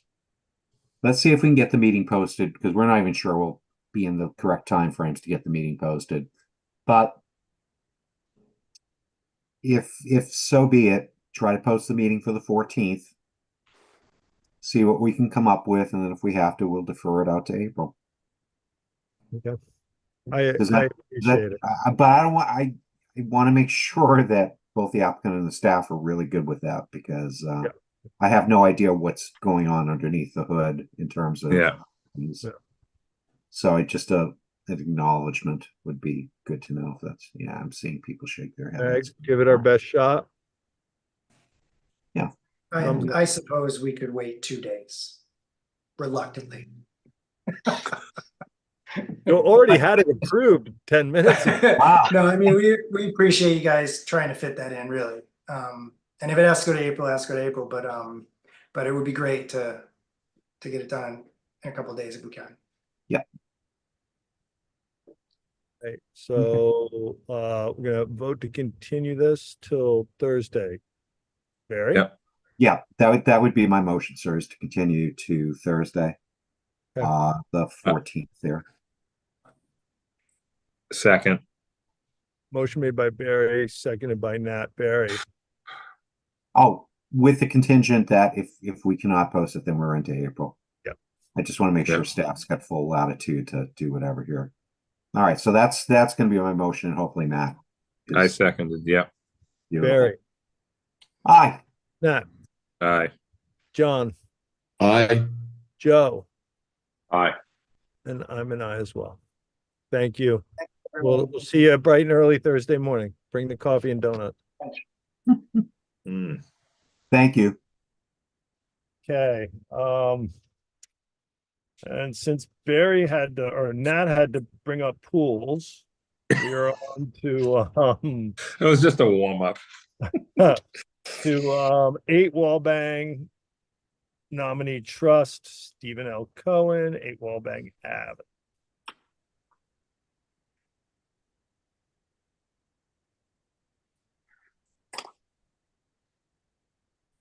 trying to promote Steven. It's not working. I'm gonna allow him up. There he goes.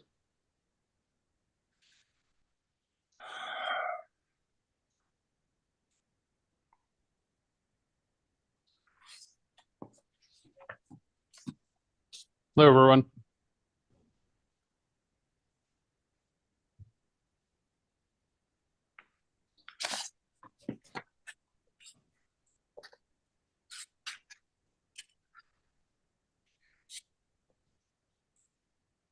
We're waiting on me or the chairman. Stephen, the floor is yours. Okay, thank you, Mr. Chairman. We are on Wallbang first, is that right? Yes, sir. Okay.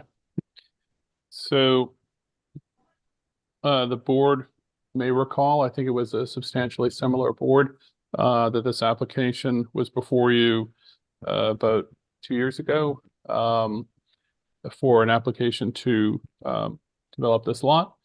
Most of that development has since been done. I do want to correct, there's one typo in my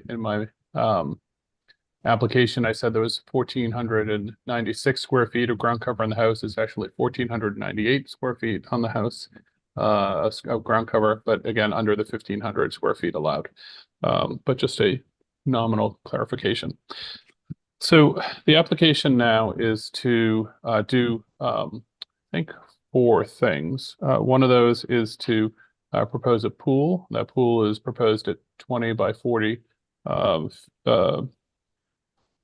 feet, which is about 800 square feet of surface area, with a coping not to exceed 30 inches surround.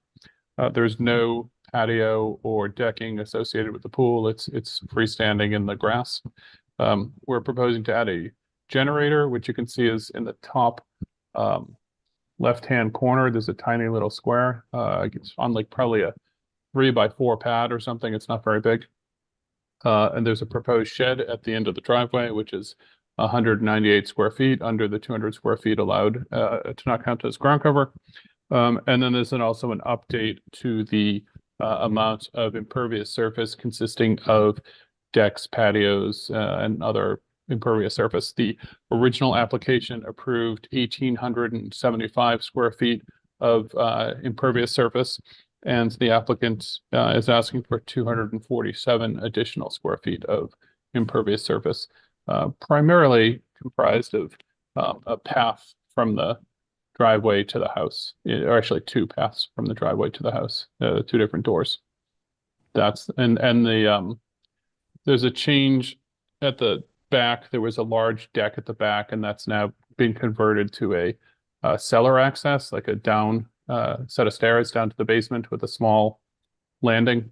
But the numbers on that are not larger, they're smaller. I think it's about 180 square feet smaller. So that's a summary of what we're asking for. I believe the commission is aware that the MMD district allows for up to 800 square feet of ground cover and up to 400 square feet of impervious surface with no special permit, and requires a special permit for anything in excess of either of those numbers. So that's why we're in here. The bylaw provides for 4 performance standards, which for the record, I'll go through quickly, but probably not in both applications. The first is to maximize protection of endangered plants and animals, and the bylaw suggests that that should be done by siting structures to maximize the distance between the structures and uses from known or suspected habitats. In this case, you can see the shed and the generator and the pool are all sort of sandwiched between the house. They're all clustered towards the house, but they're sort of on the side of the house where there's another residential lot, and that about half the lot has been left untouched. So in other words, between all of the development on this lot and the property line and the land bank land and the moorlands that are out there, there's about a whole acre of undisturbed land. So we are citing it as far from that as possible. We are supposed to minimize endangered plants, disturbance to endangered plants and animals, again, by limiting construction locations and dates and times of year, which we are proposing both to, again, cluster the development and to limit the construction so as not to occur during the summertime. The board is supposed to maximize the protection of scenic views through the siting of structures, lowering of grades and elevations, and clustering of structures. And again, we've attempted to do that. We've submitted a visibility study that shows a number of photographs where those were taken, and that you really won't be able to see the pool or anything at ground level because of the dense native vegetation all around this property. The last one is protection of moorlands and heathland vegetation by limiting physical disruption to the indigenous natural systems. And again, there is no new disturbance of undisturbed area proposed in this application. Everything is proposed to happen within currently either disturbed or approved disturbed area. And that disturbed area is consistent with the Mass Natural Heritage review of this property and consistent with the Historic District Commission review of this property.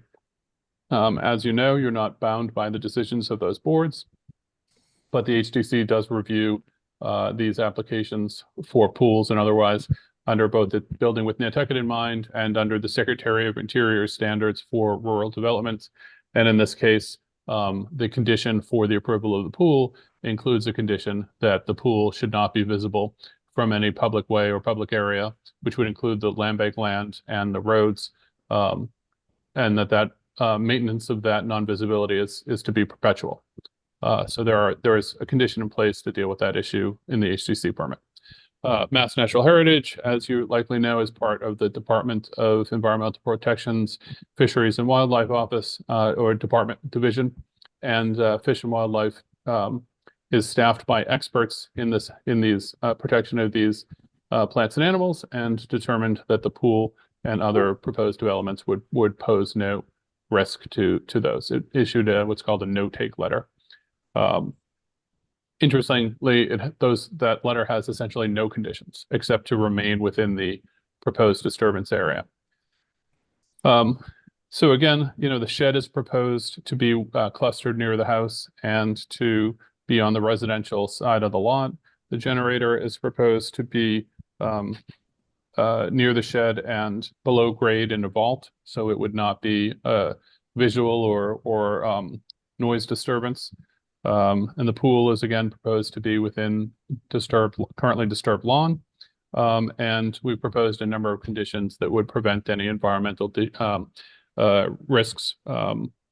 So in addition to limiting construction from June 15th to September 15th, and keeping the pool clustered near the house, that we would use low decibel pool equipment, that we would screen the pool with structures and native vegetation, that the pool water would be drained by a professional company and disposed of off-site at the wastewater treatment facility, that we would require that chemical treatment of the pool cease at least 21 days before the pool is drained. And these conditions are, as you know, consistent with the conditions that are used by the Conservation Commission and the Zoning Board of Appeals in dealing with both rural areas, the VR district for the zoning board, and environmentally sensitive areas for the Conservation Commission. And we've also proposed that any spoils from excavation would be reused on site before any other fill was brought in, and any fill that would be used would be clean, screened, filled. As the board is aware, the MMD district was adopted in 1984, and pools have been in allowed use in that district since that time.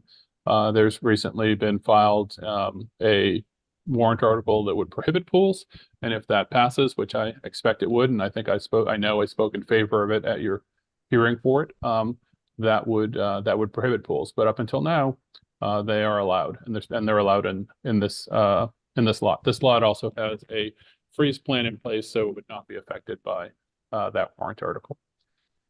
As the board has heard me say before, you have approved 5 pools. Actually, you've approved 4 pools, and 1 pool that was put in without a permit was later brought up at another hearing and not addressed. So I'll skip the details on those, but I'm happy to get into them if you want. But I would note that of the 5 residential lots in this little cluster of the neighborhood, 3 of them have pools. So if there's only 2 houses in this 5 lot cluster that don't have pools, and so this would be the 4th out of 5. It certainly is not materially different than the other ones. And in fact, I think some of the other ones are closer to the moorlands and closer to areas like that. The file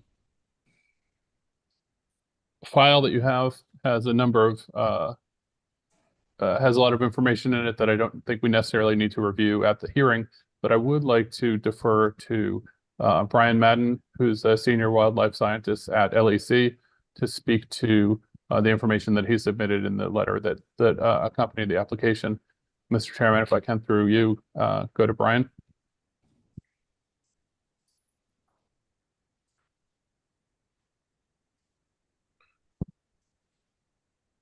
Welcome, Brian.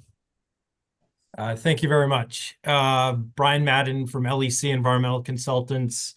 I'm a senior wildlife wetland scientist. So we had submitted a letter dated March 4th that was submitted to the board last week, reviewing in further detail the performance standards with the MMD. To begin with, I just wanted to kind of reiterate some of the points that Stephen had raised relative to the site locus in the surrounding habitat context, because I think that plays a significant part of the review. So as Stephen mentioned, this is one of 5 homes within a tightly clustered development pocket within the northern edge of the MMD, proximate to Bartlett's Farm. This is in contrast to the larger open space areas to the south and to the southeast primarily, and also a little bit to the west, where there's over 400 acres of conservation land that largely comprise the Land Bank's Smooth Hummocks Coastal Preserve. The proposed pool itself, as well as the shed and generator, are proposed within that previously approved natural heritage limit of work, and a pre-existing developed area that's currently under construction and disturbed. The pool itself is tightly clustered to the dwelling and other site features. There's no proposed disturbance to any naturally vegetated habitat areas surrounding the site, and for which the state-listed rare species are mapped for and may provide habitat for. The site itself, the development represents, approximately a quarter acre of the property, with nearly 1.3 acres remaining undeveloped that are contiguous with the offsite conservation land. The proposed pool, shed, and generator, as Stephen mentioned, will be visually screened by the existing vegetation surrounding the property, structures, and/or topography. That was as further evidenced by the visibility exhibits that had been submitted. Again, the applicant has proposed numerous best management practices and conditions to ensure the protection of the surrounding habitats and rare species. I won't go through the full list, but they speak to construction-related measures for habitat protection, pool maintenance activities post-construction, soundproofing relative to the pool equipment and generator, exterior lighting designed with dark sky lighting principles in compliance with town code, where those exterior lighting are down directed and pointed away from off-site surrounding properties. We are recommending that the limits of work and edges of the lawn landscaping be physically defined and demarcated by permanent markers to clearly define that edge and prevent any encroachment. And again, in summary, these measures are proposed to protect the off-site habitat. Where the work is physically being proposed is within the pre-existing developed condition. These are non-habitat areas for the surrounding state-listed rare species habitats, and the measures are designed to ensure the protection of those habitats. And I'd be happy to answer any questions. Thank you. Board, have any questions? I have a question. If this lot was farther south from here, would you have a different point of view when it comes to whether the pool is viable or not? In the more open spaces you referred to?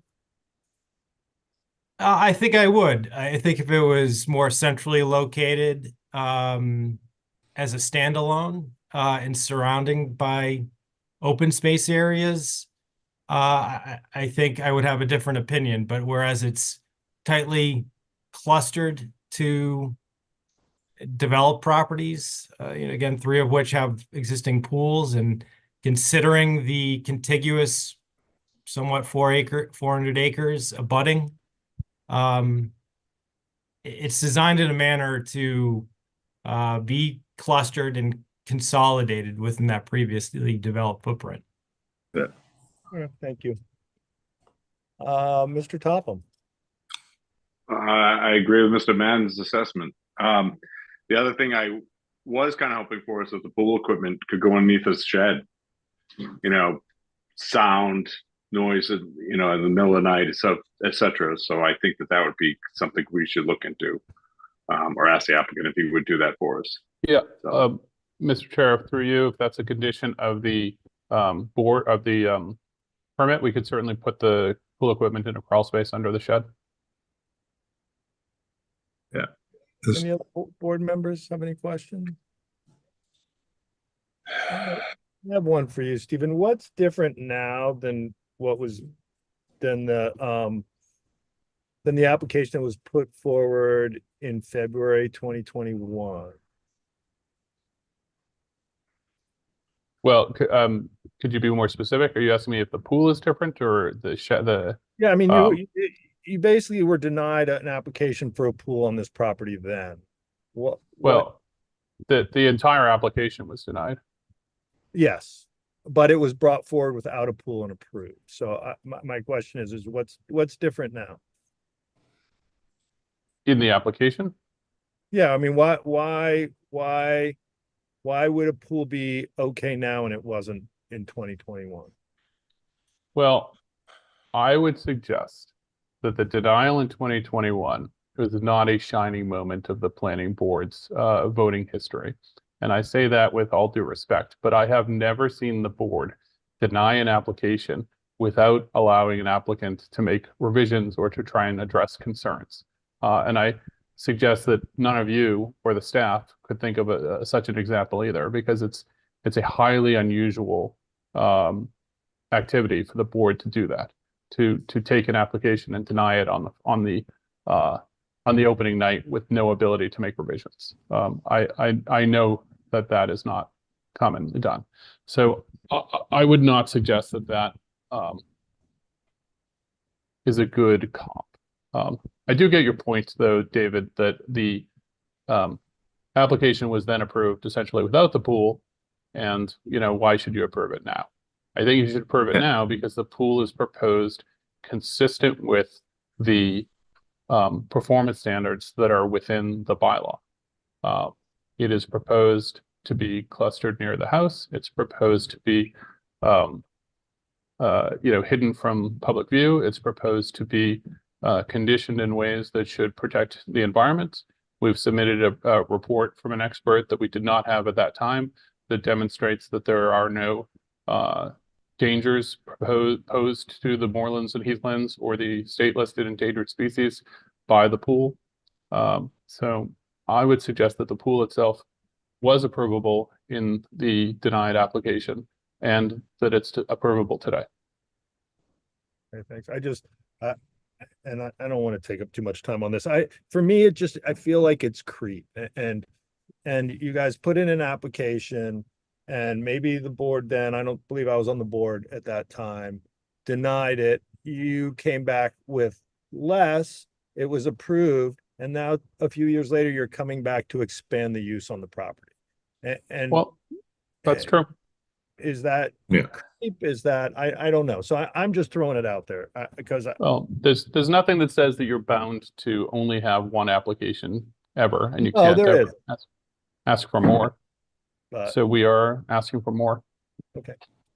Thank you, Stephen. And again, I would suggest that what's being proposed here is within the currently disturbed area. We're not asking to disturb naturalized area or to add something that could be readily seen from a public, from a naturalized area. Board members. Just, Mr. Chair, thank you. Yeah. So again, Steve, you're gonna go to the end with this MMD. It's just been something else. Uh-huh. And I understand why Dave's asking that. And I'm gonna give my sort of thinking on this again after all this. This is the 2-acre zoning area, like the Cudweed area. This particular little cluster with the 80,000 square foot lots. Yeah. It says Cudweed. It's Wellbeing Cudweed or next. Well, I know, but you know how I don't call it that, but that's fine. You drive down that little road and get lost and go into the wrong driveway. So anyway, I look at this sort of area differently, just because it was originally Lug 2 and they got lumped into this MMD. When we go out to West Maya Comet, it's a completely different type of landscape. It's open, it's connected to full blown open space. Okay. It's not like this little area is. So I look at this area as, kind of like almost pre-existing in the sense of how we look at things in that regard. And, this is one of the reasons why this is so frustrating. And I've been honest, not as long as Barry, but seeing a lot of this. And every time something comes through here, it's a cringe, of what's the next problem going to be. So I have, you're doing what is right for your client. They own this property. There's other pools right next door. There isn't going to be any more developed land. Those are all land bank lots next to it, right? Yeah, correct. So this is screened. This is away from the real MMD, the real big stuff that's open. So, I honestly don't have an issue with this particular spot for a pool like the other spots. So that's my take on this particular application at this time, with the article coming to town meeting and this being put in before the advertising. Thank you, Mr. Chairman. Thank you, Nat. Any other board members before we go to the public?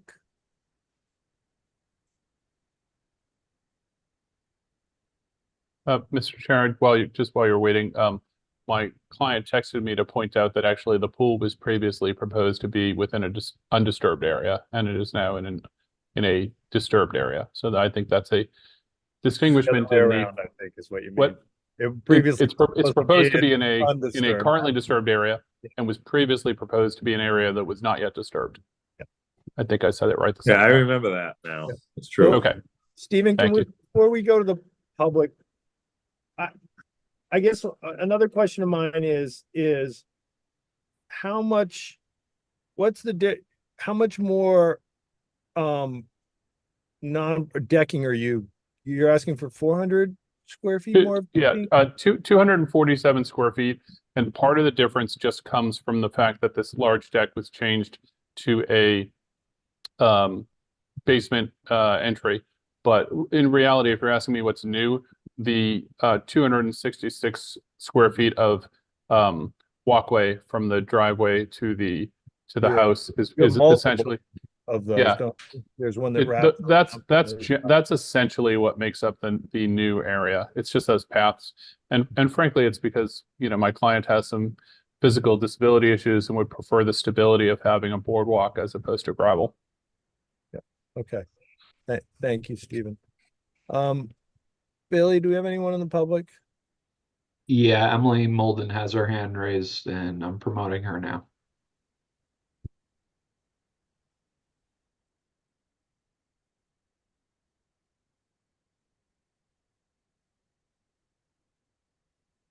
Welcome back, Emily. Thank you, Mr. Chair. Emily Molden here again for the Nantucket Land and Water Council. Thanks for the opportunity to speak on this. I do want to raise some concerns and questions about the proposal before you. With all due respect, we do believe that this property is actually materially different and distinct from the properties to the north. I know that this is a different area of the moorlands from the properties in West Myacomet, but when looking at the aerial, it is pretty clear that the 4 properties to the north of here are really surrounded by a much more dense vegetation of pine trees and forested areas. This property really is right on the border of the open moorlands area.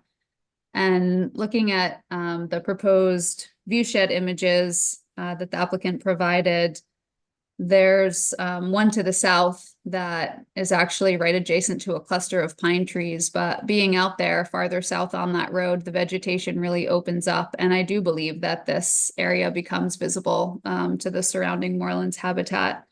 I also did want to draw the board's attention back to those applications that were reviewed in 2021. And Mr. Chair, I do think you raised some important points. And I think it's really important to consider that when the applicant returned with a revised proposal in March of 2021, it was for an additional 500 square feet of aggregate impervious area that had not previously existed on the site.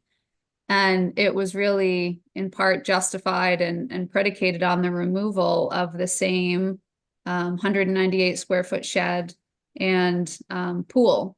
And so, as you mentioned, Mr. Chair, following the initial denial of that application, the additional 500 square feet of impervious area was permitted with the removal of the shed and the pool. I do find it troubling to have the same elements that were removed from the application in order to receive the permit applied for again a couple of years later. And in addition to that, another 250 approximately square feet of additional impervious area. One of the questions that I did want to ask in relation to that, I know that a lot of the plans in the application are sort of the plot plans, but the application, the packet does also include some landscaping plans. And I think it's on page 10 of the packet. There's a landscaping plan that shows additional boardwalk areas that haven't been discussed or aren't shown on the lotting plans, and some additional decking area that I don't know if that's been accounted for. And I'm not clear on whether those areas are also being proposed. Yeah, Mr. Chair, if I could just on that point, that plan is outdated and should not have been included. The stuff that's on there that's not applied for is not applied for. Okay. Okay. In other words, the plan that shows the impervious surface is the more correct plan. Okay. Thank you for that, Mr. Cohen. That is helpful.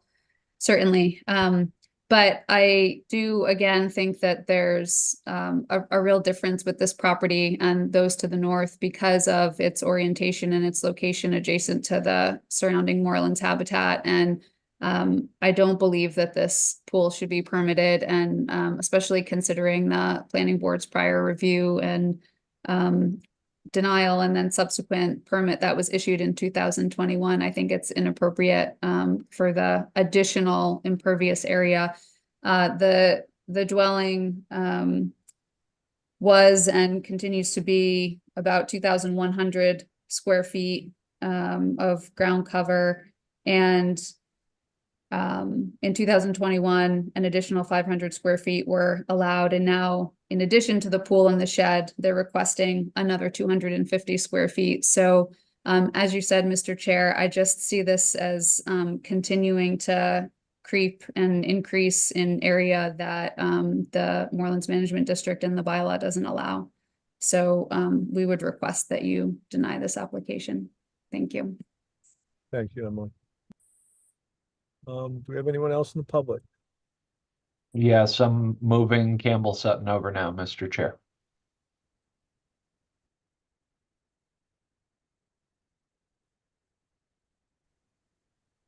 Welcome back, Campbell. Hi, thank you. So I would like to confirm some of what Emily was mentioning about the previous application, because I do recall this, and the discussion very much surrounded the amount of impervious surface combined with the ground cover of the house. Before we change anything, the impervious surfaces are currently 1,475 square feet greater than what's allowed in this district. I understand that Mr. Lowell brought up the idea of lug 2 previously, and so maybe there's some allowance there because of the amount of ground cover allowed in lug 2. And the house itself has ground cover of 698 feet greater than what is allowed. I know that Mr. Cohen was mentioning how there are 5 properties in this small, what's defined as a small area. 3 of which I believe he said had pools, which I'm not sure if somehow that's supposed to mean that the other 2 by right get the pool. And I do appreciate all the information that was given about from LEC, I believe it was, and Massachusetts Wildlife people. I appreciated that, and what they're trying to do for compromises to get the pool. I believe that there is Article 45 for coming up at town meeting, and honestly, I don't think any pool should be approved in the MMD until after the outcome of town meeting. This feels a little bit like trying to slip something in.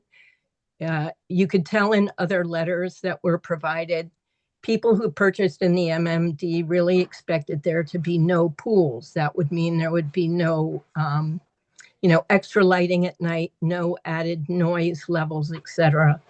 And the fact that we have to have Article 45 is really just codifying what had previously been sort of expected. And I think it's very important that the town, the voters have an option before we add more pools to this sensitive district. I understand that these are already in disturbed areas, et cetera.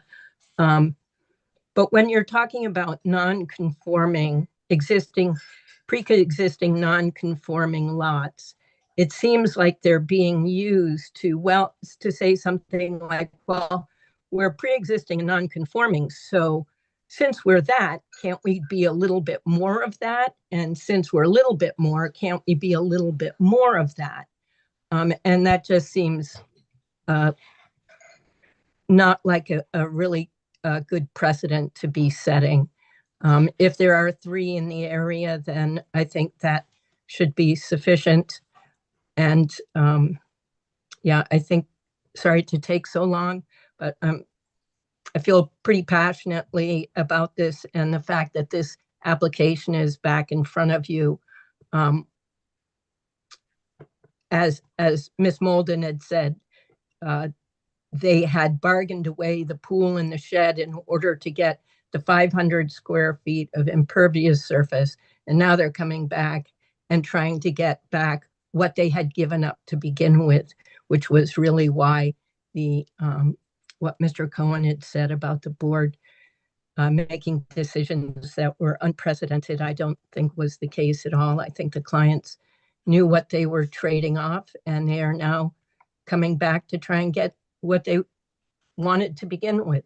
So that's about it. Thank you very much for listening. I appreciate your time. Thank you, Campbell. Anyone else on the board? Stephen? Yeah, Hi, Mr. oh, Mr. Welch, sorry. Oh, I'm Yeah. sorry. I wasn't going to speak unless, are you going to activate one of us? You just got activated. Okay. So I guess my thoughts on this are, if I may, is I'm concerned about the use of prior disturbed, the justification of the use of prior disturbed areas. Because, and I'm not suggesting this by any way, shape, or stretch of imagination with you, Stephen, but someone may be so bold as to pre-calculate that they will come in and they'll get approval for disturbed area, and then 3 years later they'll come in and they'll put a pool there. So that's a concern I have. Number two, I think that I'm concerned about the amount of impervious material. Which I'll get back to in a moment. I'm also concerned about lighting, which I'll get back to in a moment. I think the testimony by the expert here, Brian Madden, has been pretty compelling. My level of comfort with this is that there needs to be a quid pro quo. And what I mean by that specifically is you're going to put a pool in, you need to replicate through restoration native plant material in some of the prior disturbed land area.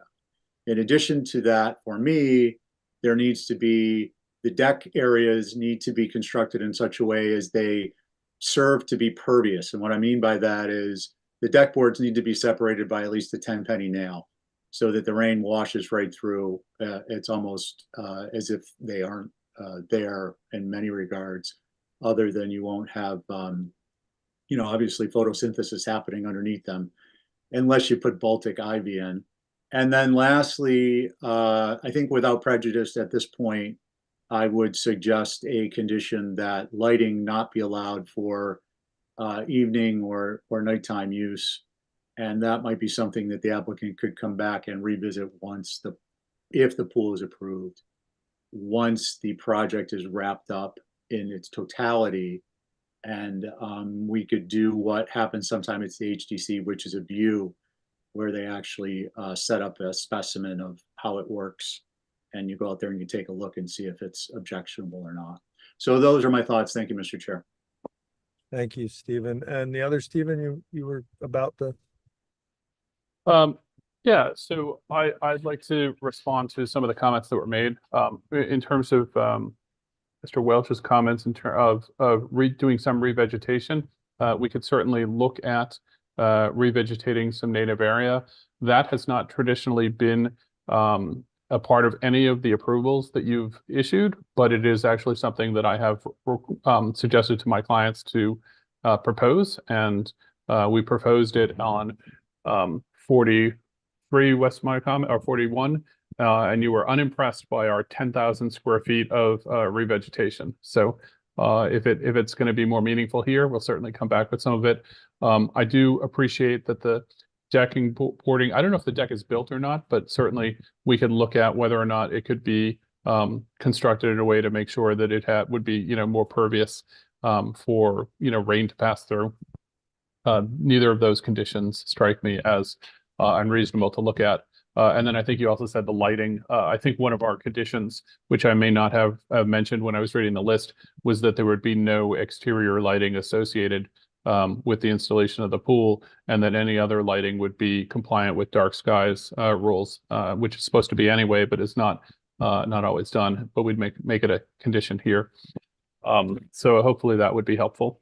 In terms of the statements by Emily Molden and I'm sorry, Campbell. Campbell Sutton. I think that Emily and Campbell are mischaracterizing two things in a significant way. And I'm not saying they're being insidious about it. I'm just saying that there's a nuance to it that I think is important. And when I say that, I mean that, first of all, there was no horse trade on the pool versus the patio. We just came in with a different application. We dropped the pool and we applied for other things, but it's not as if the board said, oh, you can have this if you drop that. And to suggest now that we're now asking for both is not really a fair characterization of what actually happened.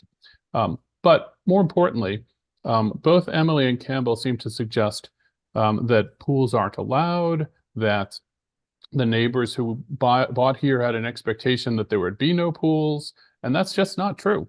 The zoning code for MMD since 1984 has allowed pools. So nobody could look at it and say, oh, there's no pools here. My lawyer told me there'd be no pools. The planning director told me there'd be no pools. It's right there in the zoning code.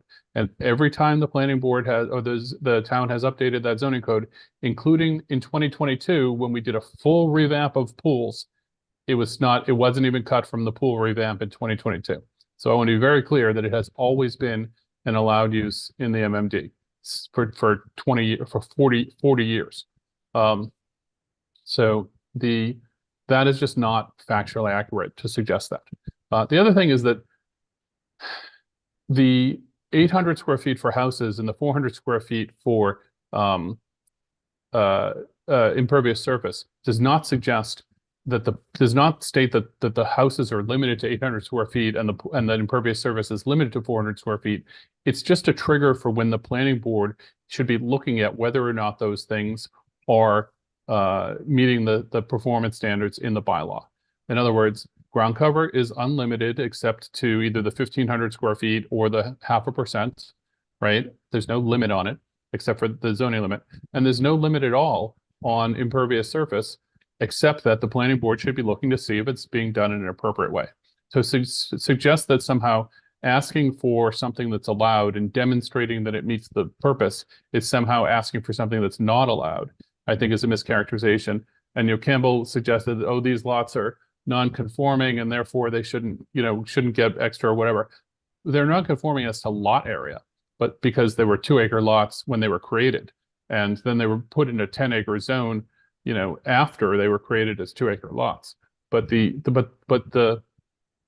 we're not asking for variance or special permit relief for something that's not allowed. I'm not asking for ground cover overage. I'm not asking for encroachment into a setback. I'm not asking for relief from the height rules. There seems to be this sort of pervasive suggestion that we're asking for something that's not allowed.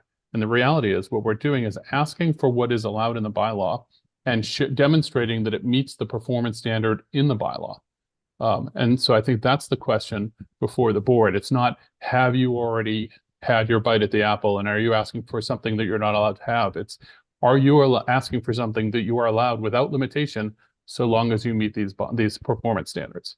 And I understand that that is a different way of looking at things than is typically done. Like at the zoning board, nearly everybody at the zoning board is asking for something where they need relief, and oftentimes at the planning board, it's probably half and half. Sometimes they're looking for relief, but more often than not, they're just asking for stuff that they have the legal right to, so long as they're meeting the performance standards. And I would suggest that that's the case here, that by clustering these improvements within the disturbed area and screening them from the road and making sure that they are, and other public areas, and making sure that we're taking precautions that there's not, water pumped out into the moorlands and we're not, contaminating things and those kind of things. And we're putting the equipment in the shed and otherwise, to try to mitigating the nuisances, that we are meeting those bylaws. So I think that the pool is, and the other changes are allowed. They're consistent with the performance standards, and that you should vote to approve them. And that's what I'd ask you to do. Thank you, Stephen. Joe. Thank you, Mr. Chair. I have a client a couple lots away, and I went to go meet with him. I was like, oh, this has got to be lug 2, looking at the site. And then as I kept reading the site plan, I found it was in the, this Moreland site. And so I was kind of stunned, and I felt like it's someone drew a line and just went straight across instead of really looking at the natural vegetation that is around these properties that we're talking about. So it's completely different than going out towards the pond, which is extremely wide open. We've I've stated that as well, but this just seems to have a completely different feel to it.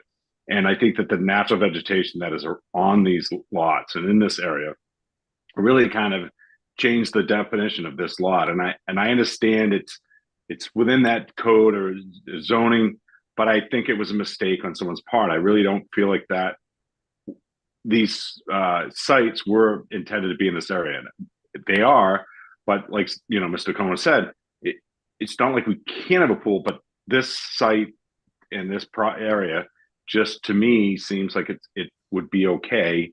And the other part of it is taking the pool equipment and putting that, underneath the shed. And, if there is someone that needs, accessibility and that boardwalk will help, then I like Stephen Welch's, definition of or detailing of the deck board and not having them tight together and, looking at some of the Concom, regulations on docks and et cetera, because you would get natural vegetation and light coming through the walkway. And I think there's ways to kind of help this project work. But I also think that looking at this site as it is and where it stands on its own merits, I think that this is going to be an okay and acceptable project. Go, 1,000 feet away or less than that, 500 feet away, I have a completely different feel for this. And so I feel like we're talking out both sides of our mouth, but I think that this site is very specific to why I'm not changing my mind, but I have a different opinion about this property within the zoning district. Thank you, Mr. Chair. No, I mean, listen, I think you're right. And I think that that is that is what the special permit gives us the ability to do, right? Is to look at specific sites and make sure that they're appropriate for that sort of development on them.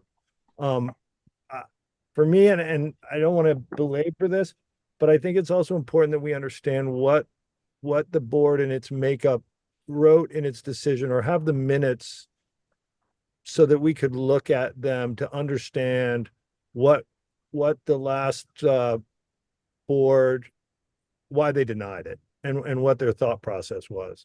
I'm a little nervous at just overturning what a previous, collection of us did when this was denied. So I don't know what the rest of the board thinks, but I would like to continue this till at least we get the minutes and we get to read them so that we can make an educated decision here. Stephen? Mr. Chair. Yeah, I support that. I actually was looking online to see if I could come up with the minutes while this was being discussed earlier. I wasn't able to put my fingers on them, but I think that would be an important element, just to have a window into the decision-making process. Obviously, Brian Madden wasn't present at that meeting, or maybe he was, and he just wasn't as compelling at that one. But I think along the lines of the presentation, We're still in high school. Yeah. Oh, was he in your class, Steve? Was he in your class, Joe? Along the lines of the presentation Brian made and Joe's comments, I think I'd need to see some pretty compelling information in the minutes to change my mind. So if we're at the HTC, I would make a motion to hold for revisions, and I would ask for the stunningly abundant restoration plan, some detailing of the decks, and other information that would support a very strong quid pro quo on the changing prior disturbed land back to indigenous plant materials, and support the chair on the minutes. Thank you. Thank you, Stephen. Yeah, Mr. Chair, if there's no more comments or questions from the board, I would ask for a continuance to the next scheduled meeting, and I'm happy to get make some revisions in line with what the board has suggested. And I'm sure the staff will get you what you need from the prior application. Great. Thank you. Thank you, Stephen. Or maybe Rick Bodette wants to make a motion for me. Either. Barry. Yeah, so Mr. Chairman, I agree with you 100%. We've often done this in the past when people have questions, is to hold back for another month and get all these questions answered so the whole board feels comfortable with things. With that, I'll make a motion to continue to our next meeting in April. Second. Motion made by Barry, seconded by Joe. Barry. Aye. Joe. Aye. Stephen. Aye. Nat. Aye. And I'm an aye as well. Thank you. From one pool to the next. Okay, now we are moving south to 48 West Mycomet Road. And actually, I do want to clarify for the record, when I said that the house was 1498 instead of 1496, it was actually this one, not the other one.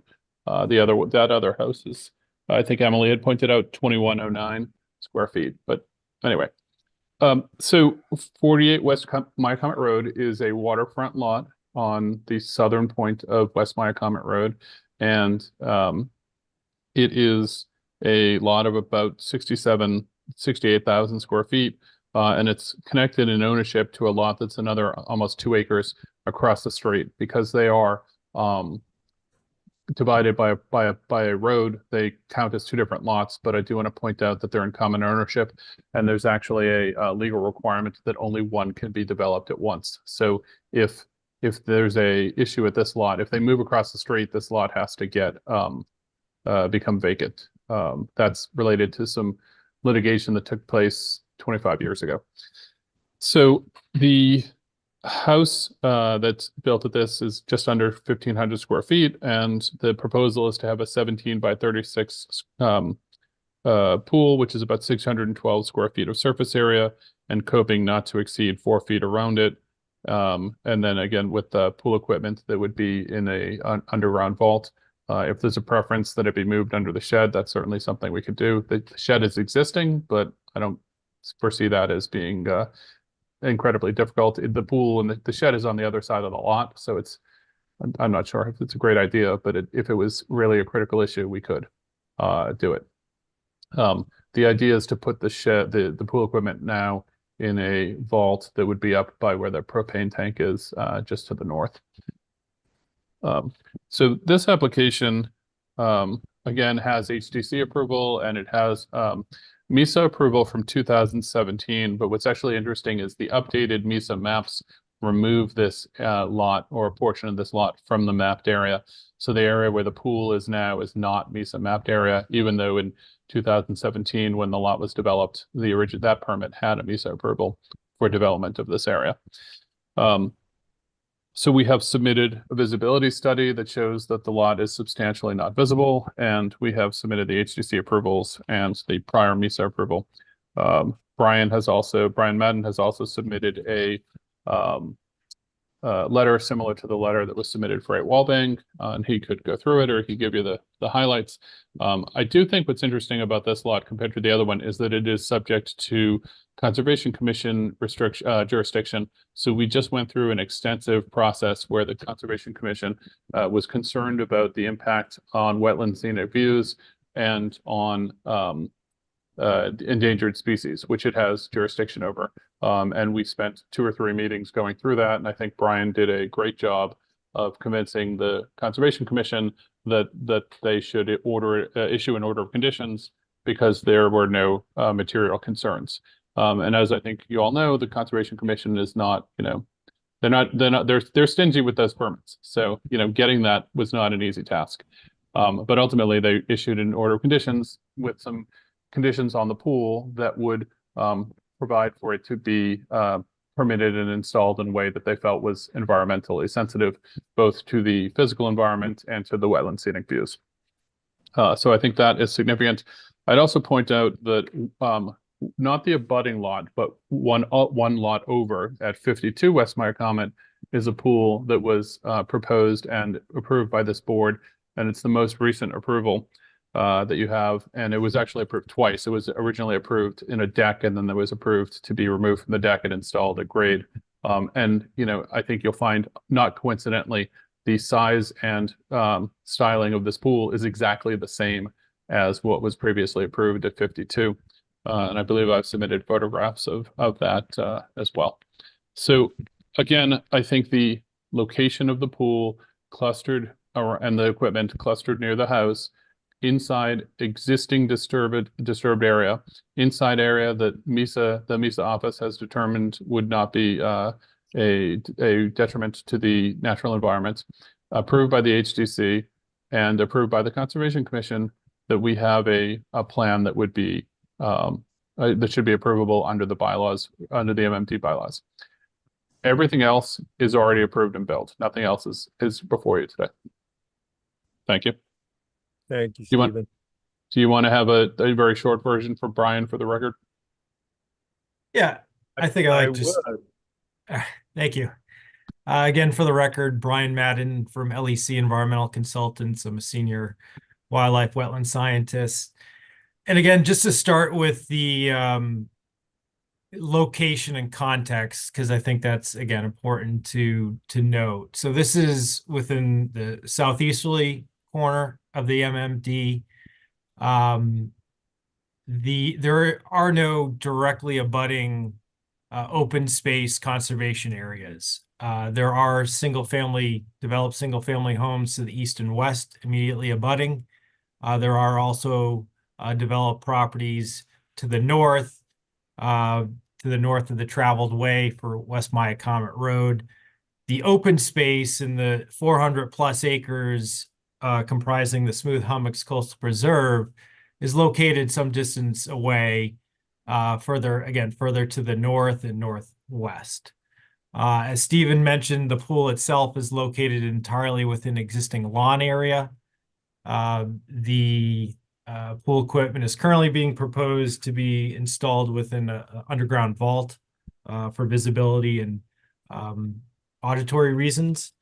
In this instance, and as Stephen mentioned, it is within the jurisdiction of the Conservation Commission.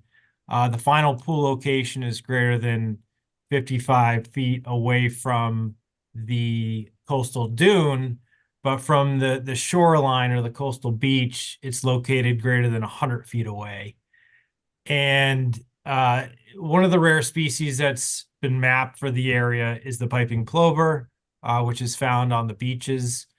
The coastal dune immediately south of the proposed pool is a ridge or mound. It rises in elevation 6 to 9 feet. So it does provide and that dune is fully vegetated. So it does provide a buffer, visual buffer between the beach and the proposed pool itself. So you can't see it from the beach itself. Similarly, there's existing vegetation along West Maya Comet Road, and on site that provides visual screening buffer. I submitted a series of photographs that hopefully illustrate that a little bit more clearly. And as proposed, again, the pool will be buffered by that existing vegetation and or topography or structures. Similar to the other project, we propose a series of best management practice conditions to ensure the protection of the surrounding habitats, again, related to conservation-related measures, pool maintenance activities, soundproofing for the pool equipment.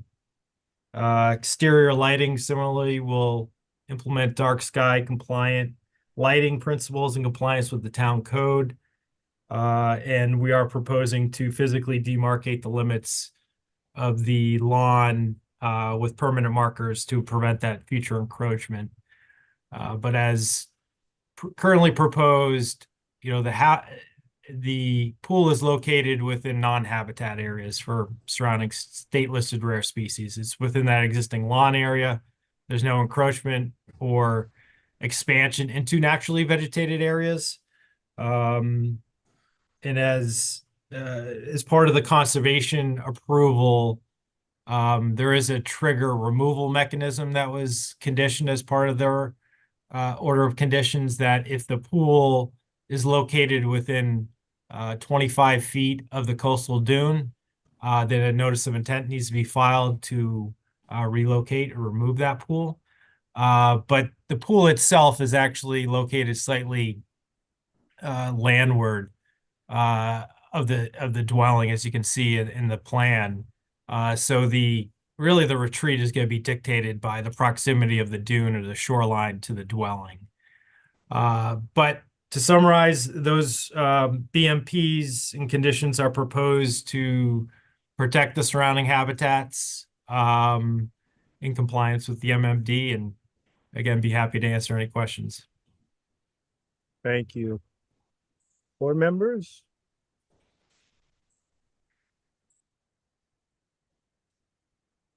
Any questions? Nope. How about the public? Yeah, we have Brian Swain. I'm moving him over first, and that'll be followed by Emily Molden.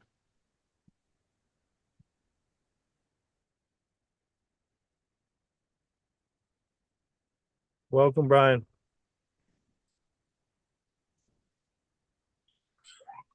Are you muted? Can you hear me? I can hear you. Yep. Welcome. Good evening. For the record, Brian Swain, I'm an attorney for an abutter.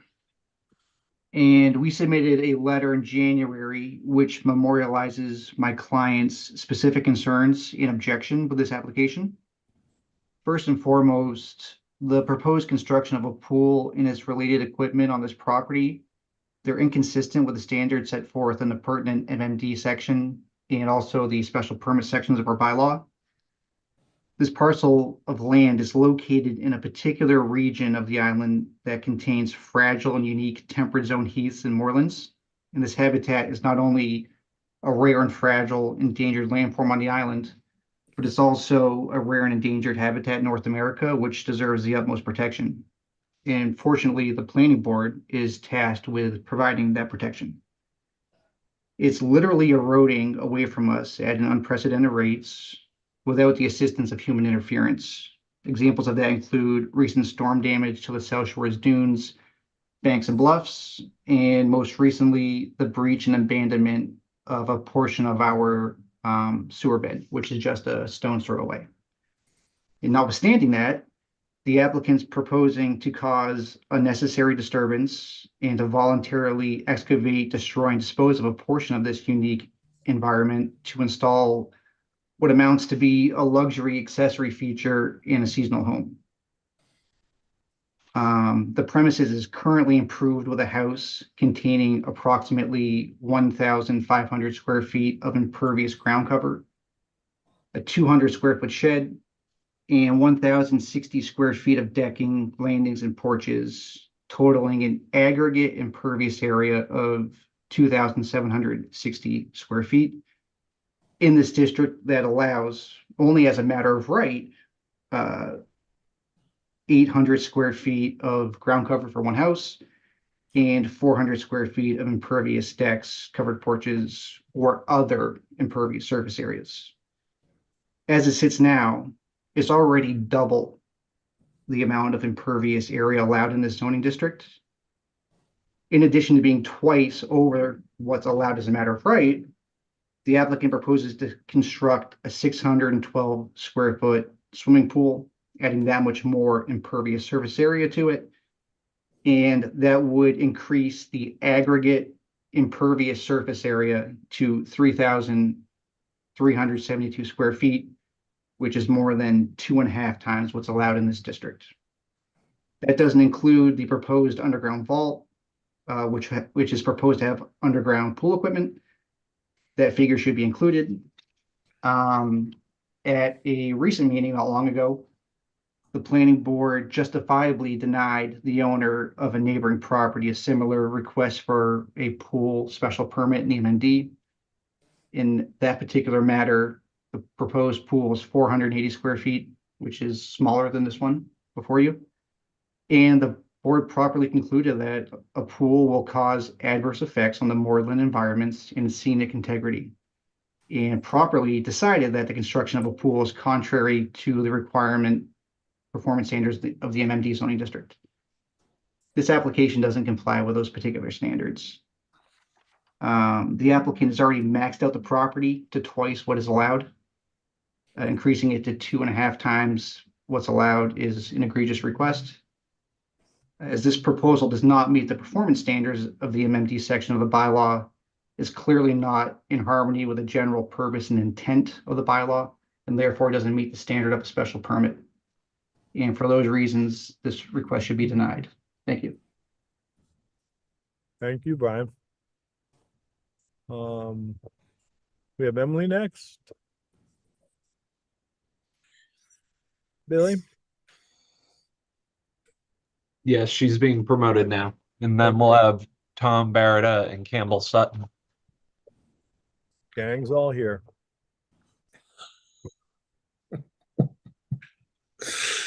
Yeah. Welcome.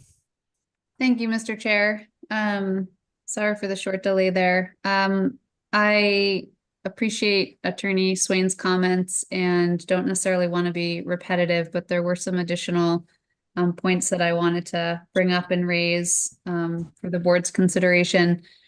I think it's important always to recognize that even though there are other entities such as the Conservation Commission and Natural Heritage that play a role in permitting what takes place on these properties, that the planning board's implementation of its zoning bylaw and the restrictions that are imposed on these areas in the Moorlands Management District are unique and are distinct.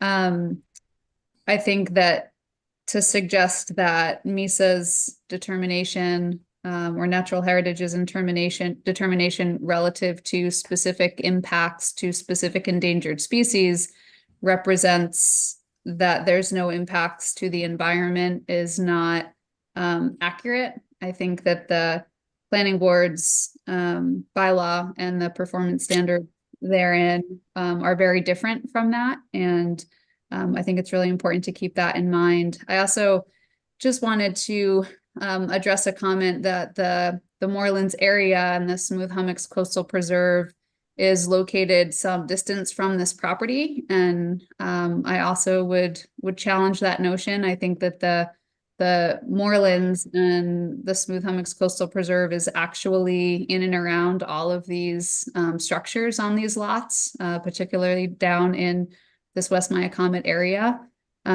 So I don't think that it's far at all. I think that it is around and in between all of these adjacent properties. I also want to recognize much of the testimony that you received or the comment letters that you received from neighbors in this area in your packet, speaking to the impacts that they've observed and experienced of the pool a couple properties away at 52 West Myacomet. I think that's incredibly relevant here as far as some of the impacts that could be seen from approving a pool on this property.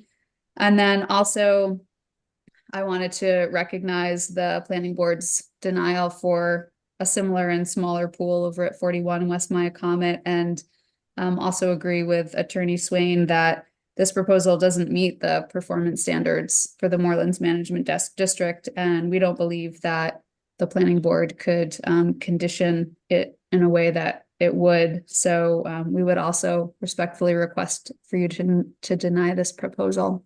Thank you. Thank you, Emily.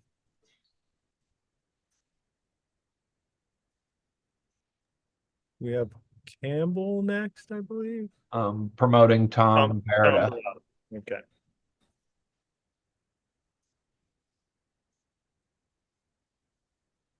Welcome, Tom.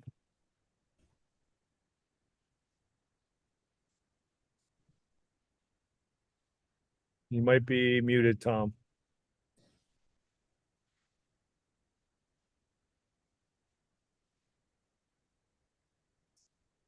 Still can't hear you, Tom.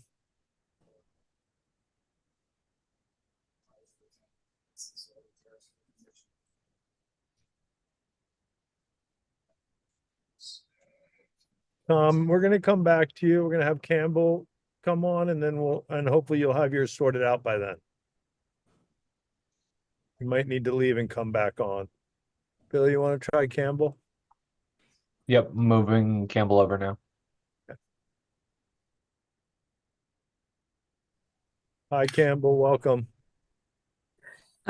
Thank you again for allowing me to speak. I think I could just keep it pretty short and concur with Ms. Molden's view of this situation.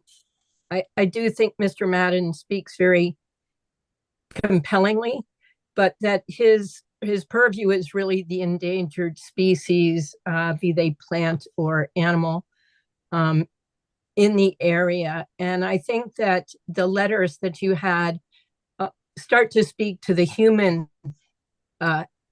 experience in the area. And I think that's also very important, whether it's someone who's a resident or someone who is, Hello?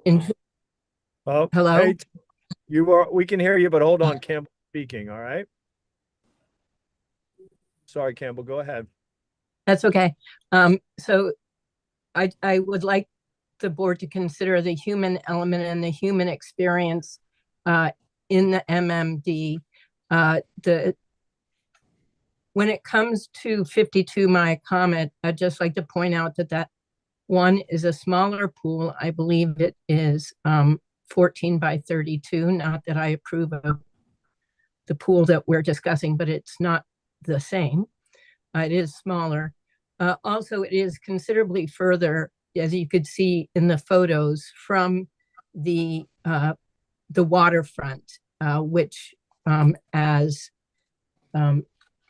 was stated, is, that section of beach, whether you're at Cisco or the sewer beds, you can lose 20 or 30 feet in a storm. And I think that's very significant in this area.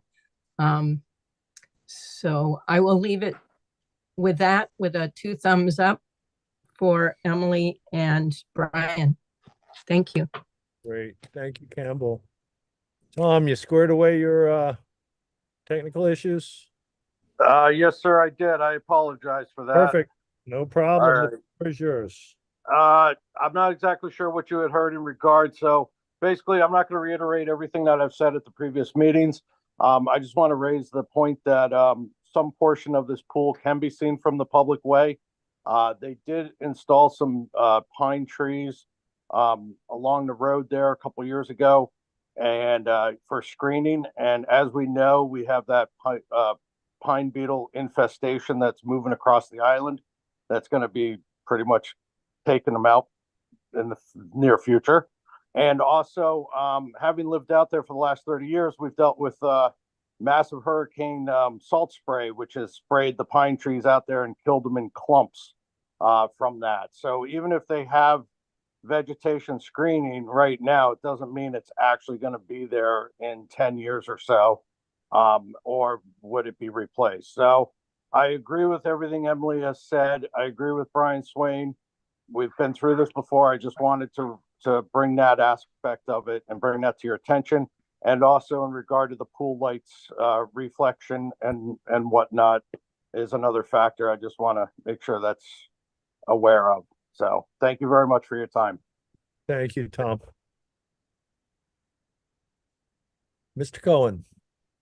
Sure, I'll be very brief. I appreciate Brian Swain's comments, but I do want to note that basically all of them are incorrect in the sense that he's trying to suggest that there are limitations and that we are trying to exceed those limitations, and that is not what the bylaw says. I already went through this at the last hearing, so I'll spare you, but I think that this is a permissive bylaw that has performance standards, and it is not a restrictive bylaw in which we are trying to exceed something that's not allowed.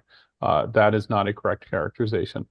I appreciate he's doing what his client wants him to do, but it's not a correct characterization. I think that actually Campbell Sutton hit the nail on the head. Brian is right, but the neighbors don't like this, and can't you turn it down because they don't want it? That's the problem, right? Except that's not what it says in the bylaw. The MMD bylaw doesn't say protect people from fire pits and cocktail parties and pools and whatever. It doesn't. There's no bylaw that says the MMD can't have a pool. It says you can have a pool if you follow these rules, and we're following those rules. The fact that the neighbors don't like it is not something that you are authorized to even look at. So I appreciate her honesty, but that's not what the bylaw says. The bylaw says you're supposed to look at the performance standards that I've already run through. In terms of Mr. Barada's point about the fragility of the screening, that's fine. The board could definitely make it a condition that to the extent that there's any additional screening that needs to be installed, that we would install it, and to the extent there's any existing screening or that it needs to be maintained. If pine beetles or salt spray takes out some of these, they just need to be replaced. And that is also a condition, as I've mentioned, that the HDC puts on its permits, and you'd be well advised to include that in your own decision. So we have no concern with that.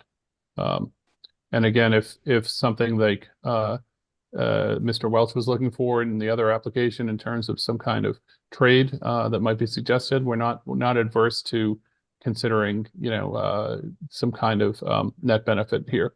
But I think the reality is two things. One, the pool is, or three things. One, the pool is proposed in a way that meets the bylaw. Two, the pool is nearly identical to one that is only 2 houses over that was approved only a few years ago. For that, and three, we're proposing mitigation, and we have expert testimony saying that we are, not posing any of the danger that people are speculating about. So, because we're meeting those performance standards, I would encourage the board to approve the pool. Thank you.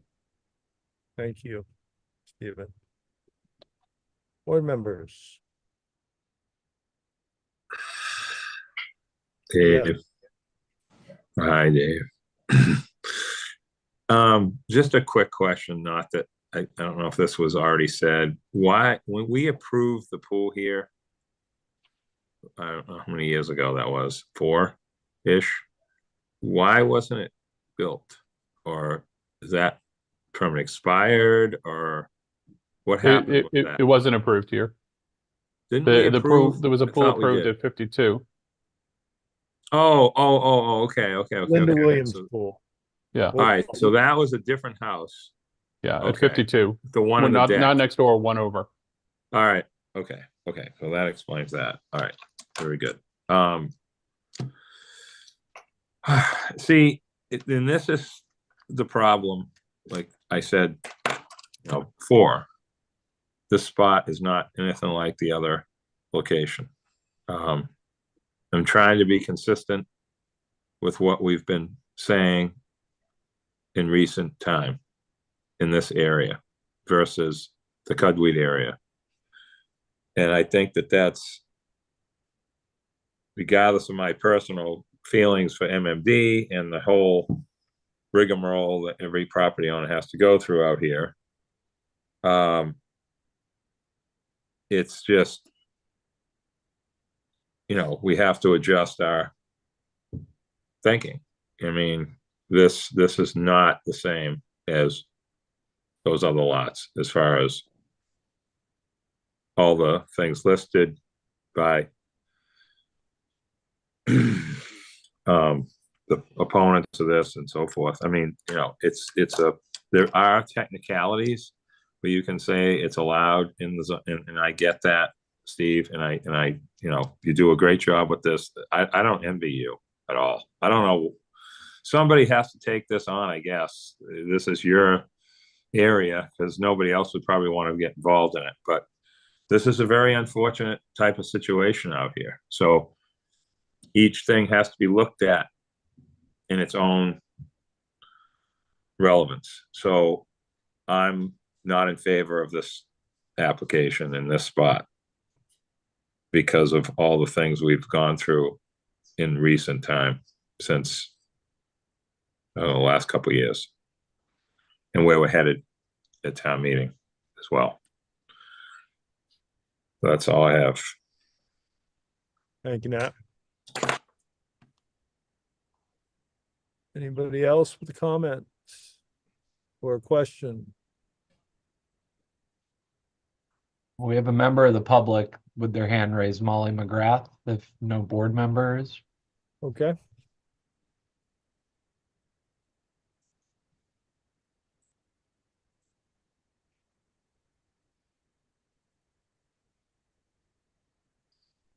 Welcome, Molly.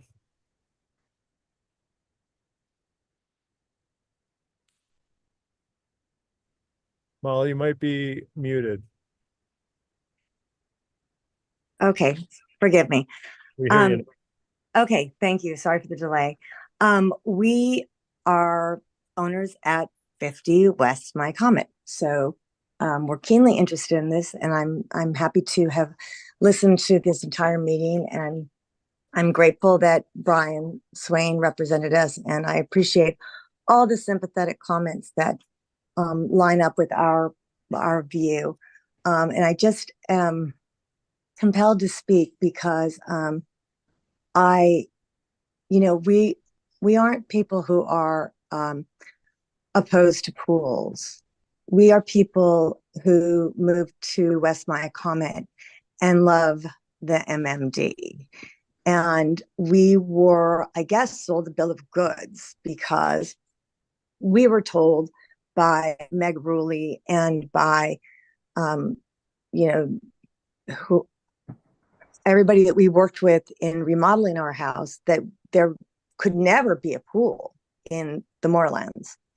And we respected that. And we absolutely think that it is such an incredible nature sanctuary that, and that we're shocked that people want to disturb it at all.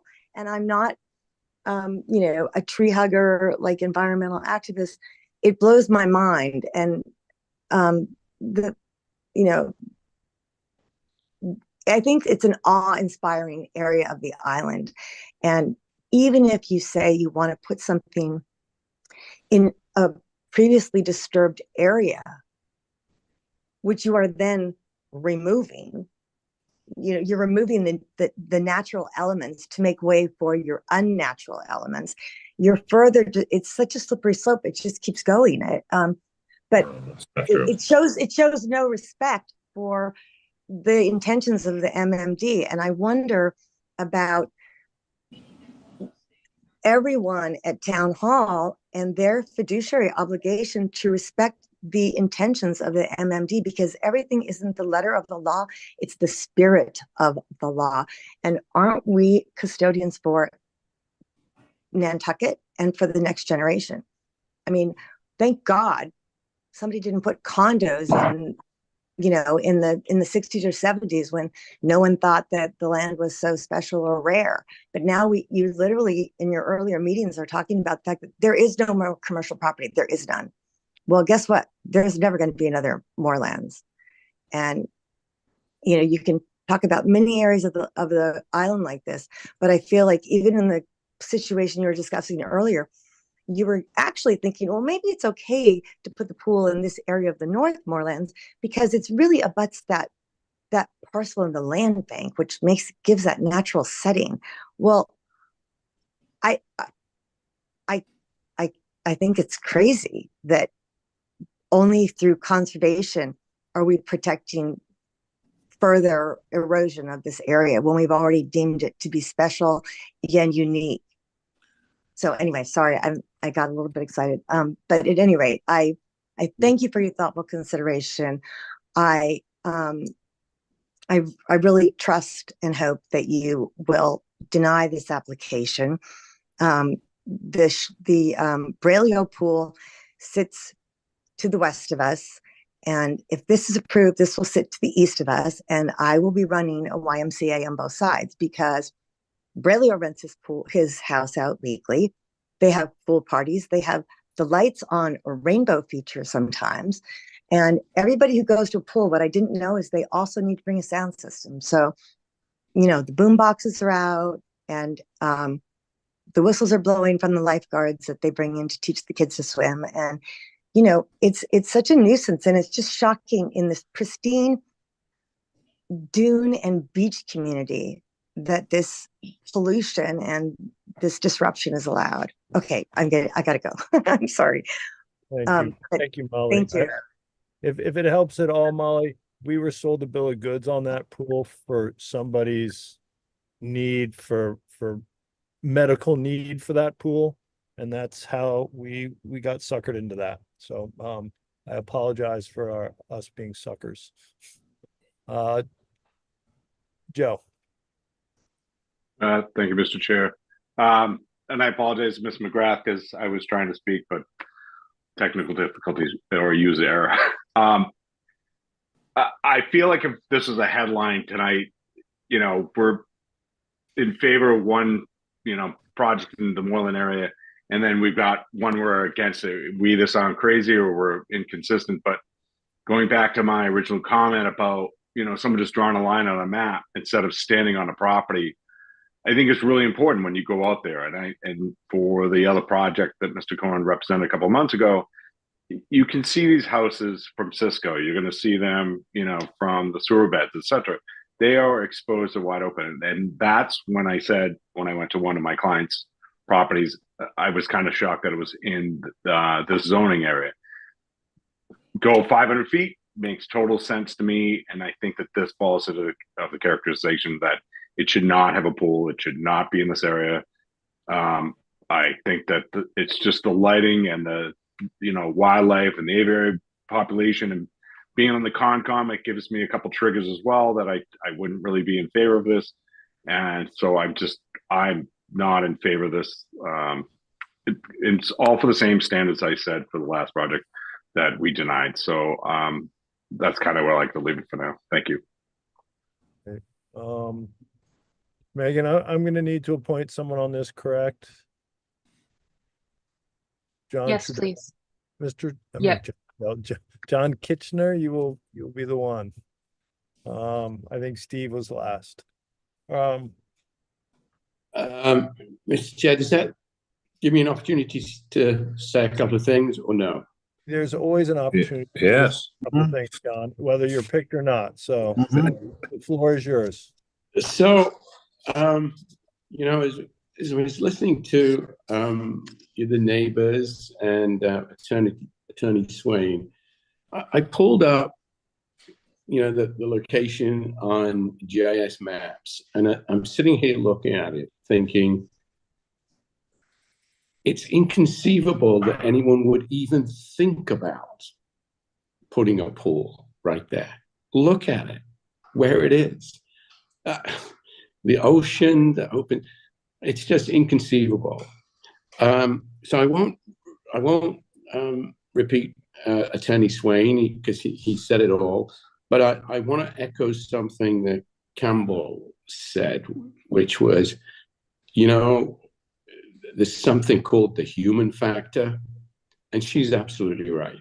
When you're out there, there is the human factor does come into it big time for me. So Attorney Cohen, I'm sure you're very persuasive and you're a truthful man. But listening to the other side of this, I'm glad I get to have a vote. Thank you, John. Barry.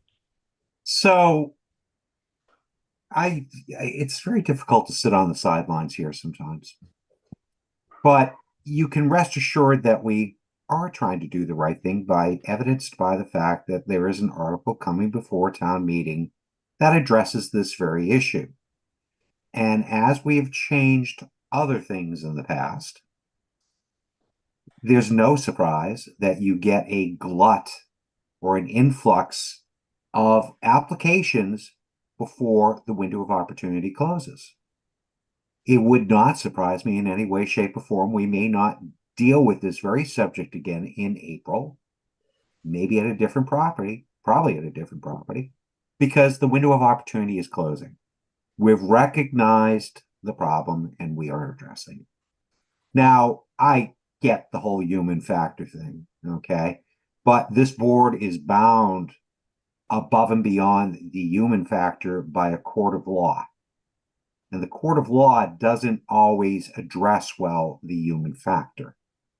You're bound to have to follow the rules and regulations, not the human factor of things. Right. The rules and regulations that are set forth both locally, statewide, and federal.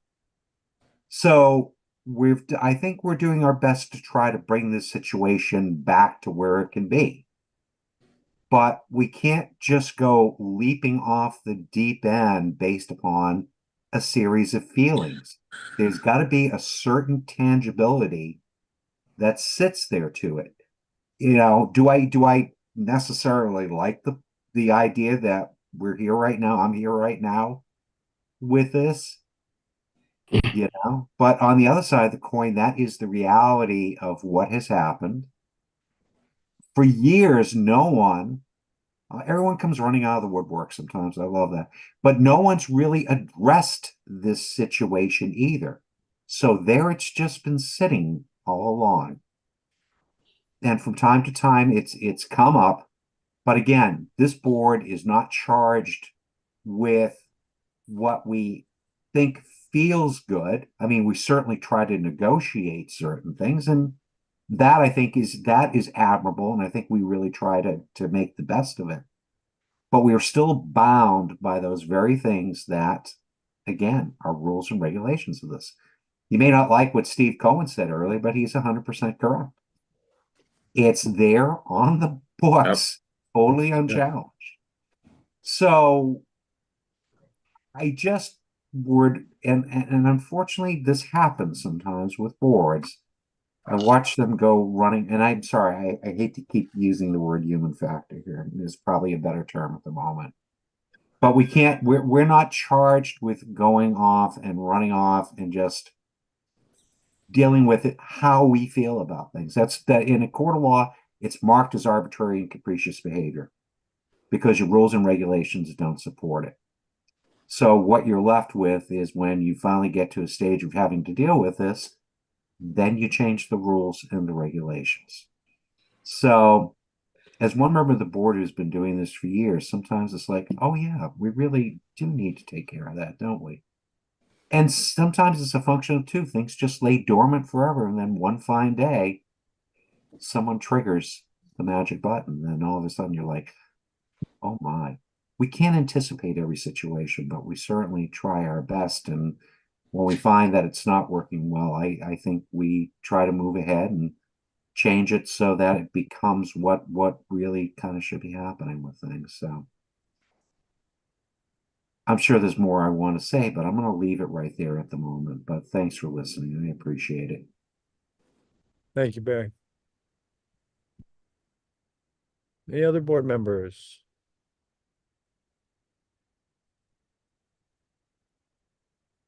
No? Anyone in the public, Billy? Yeah, I'm promoting Brian Swain again. Yeah.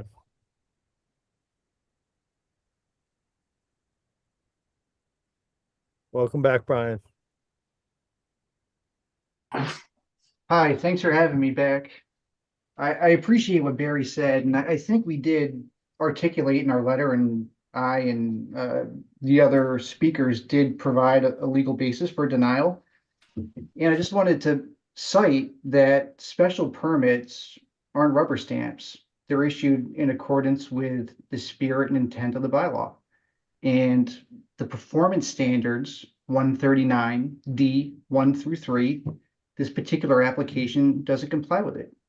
And there was testimony provided that, well, there's already disturbed space on the locus.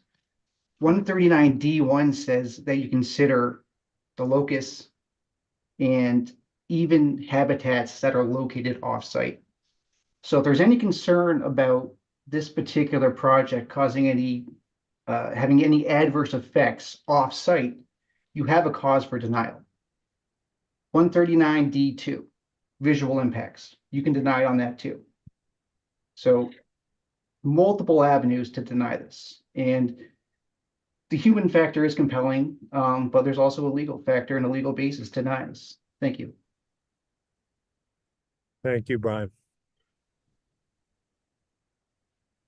Mr. Chair. Yes, Steve, we can keep it brief. Very brief. Yeah, I appreciate how unpopular this is. I appreciate, Dave, your sympathy for me for having rounded up all these clients to try and ruin the MMD on my own. And I get it, right? Like my clients all get it too. But at the end of the day, it doesn't matter whether people think that a pool is an appropriate use there or whether or not it's something they want to live next to or anything. All that matters is it an allowed use and is the application consistent with the performance standards? And I haven't heard one person say anything about how we are breaking those performance standards in a way that is not a glittering generalization or a parade of horribles that is unsupported by actual facts. There's no danger to the environment. There's no interruption of the scenic views, and there's no danger to offsite resources. Brian might say says you're supposed to protect them, but he hasn't said how they're in danger. And in fact, the Conservation Commission just said that what we're doing is that the standards that are in place protect the wetland resources, the natural resources, including the moorlands and heathlands. So, you know, it's easy to speculate and make generalizations, but the reality is the bylaw requires you to look and see, are the structures clustered together, and are they properly mitigated, and are they not visible, and are you taking steps to make sure there's no contamination, and those kind of things. It's not, does the neighbor want it, and is there going to be swimming lessons, and might the kids make noise at a birthday party, and you know, is it gauche to have a pool near the ocean? I don't know. It doesn't matter, right? It doesn't matter. The performance standards are met. No one has provided any evidence that they aren't met, just generalizations that are unsupported. And I would ask you to either approve this application or to provide me with some standards under which you would like to see more information. In the last application, I thought that the board took the approach and said, okay, we'd like to see this tightened up some. And I haven't heard one peep about that here. Thank you, Stephen. For me, I don't think it meets the performance standards. And I don't think it's even close, but that's my opinion. It has nothing to do with the neighbors. I appreciate their point of view, but as Barry has said, it comes down to the performance standards. And in my opinion, that a pool in this location really runs against all the performance standards, in my opinion. Okay. What's the pleasure of the board? I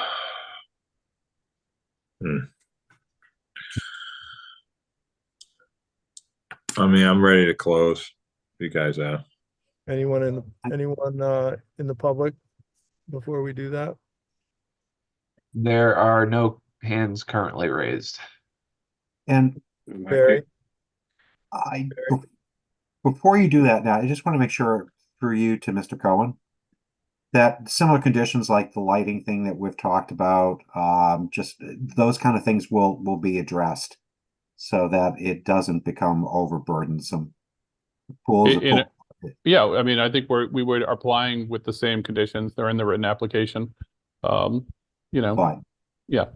No, I just wanted to, I didn't quite hear any of that addressed, and I just wanted to kind of bring it back up before we get to the final stage of things. Yeah, I decided not to read the list twice, but it's in the application. That's okay. No, and I appreciate it. Thank you for entertaining that. Mr. Chairman, if Nat's motion still stands on the floor. I'll make the motion to close. Sorry. And I'll second to close the public hearing. Yeah. We good? Okay, motion made by Nat, seconded by Barry. Nat. Aye. Barry. Aye. Joe. Aye. John. Aye. I'm an aye as well. As for the merits, gentlemen.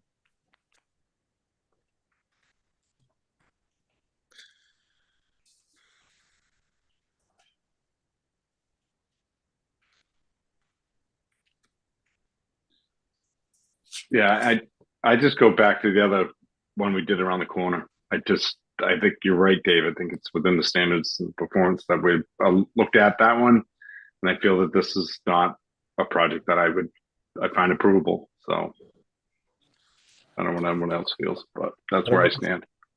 Yeah. Is that a motion? Sure. Let's see how it flies. Go ahead. Do we have a second? Second. Motion made by Joe, seconded by Nat. Joe. Aye. Oh, Barry.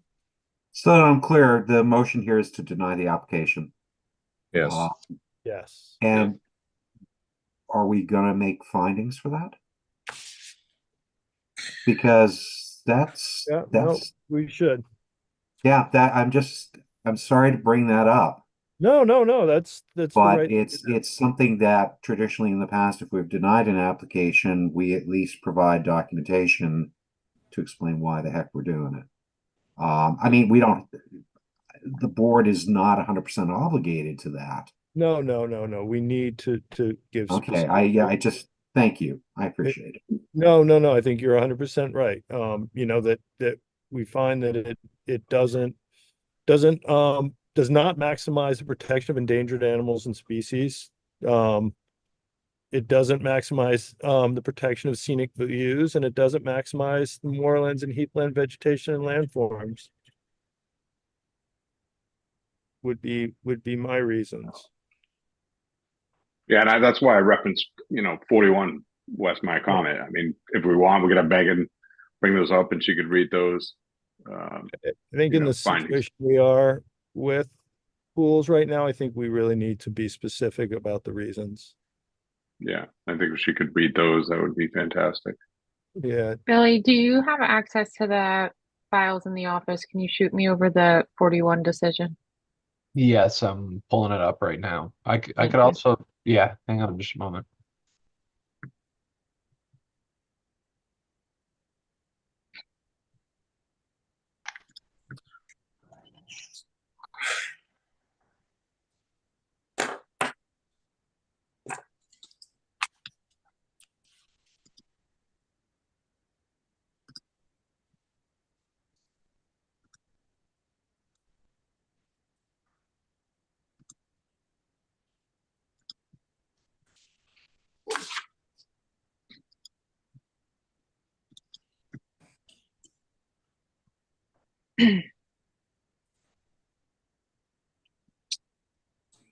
Okay, so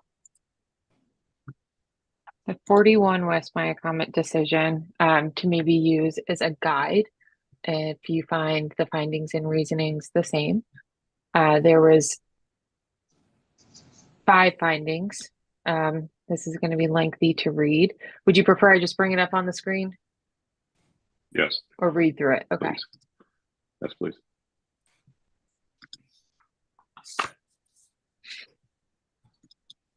Amazing. So it talks about it good, being Matt. contrary Amazing. to Gotta the slide it performance over. standards. Meg, we can only see, or I can only see half of it. Oh, really? If you Is can everyone?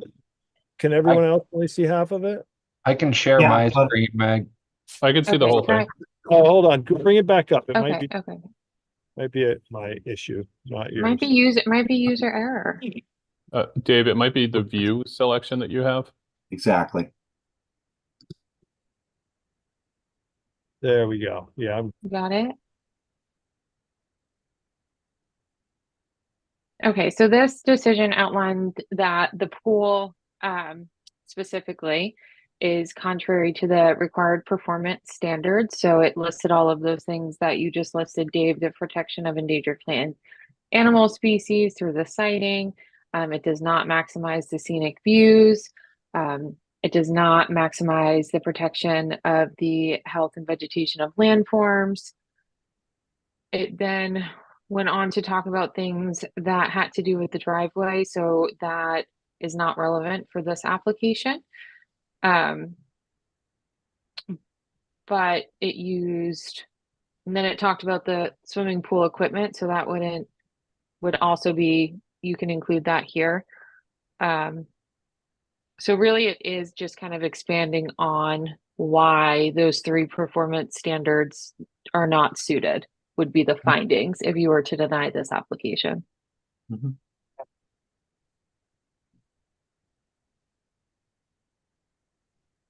yeah, I mean, it's up to whoever's making the motion, but I would, the first 3 pretty much. No, that was my motion. So that's the first 3 I would make part of my motion. Righty. Matt, you still second. Second. So motion made by Joe, seconded by Nat. Joe, Aye.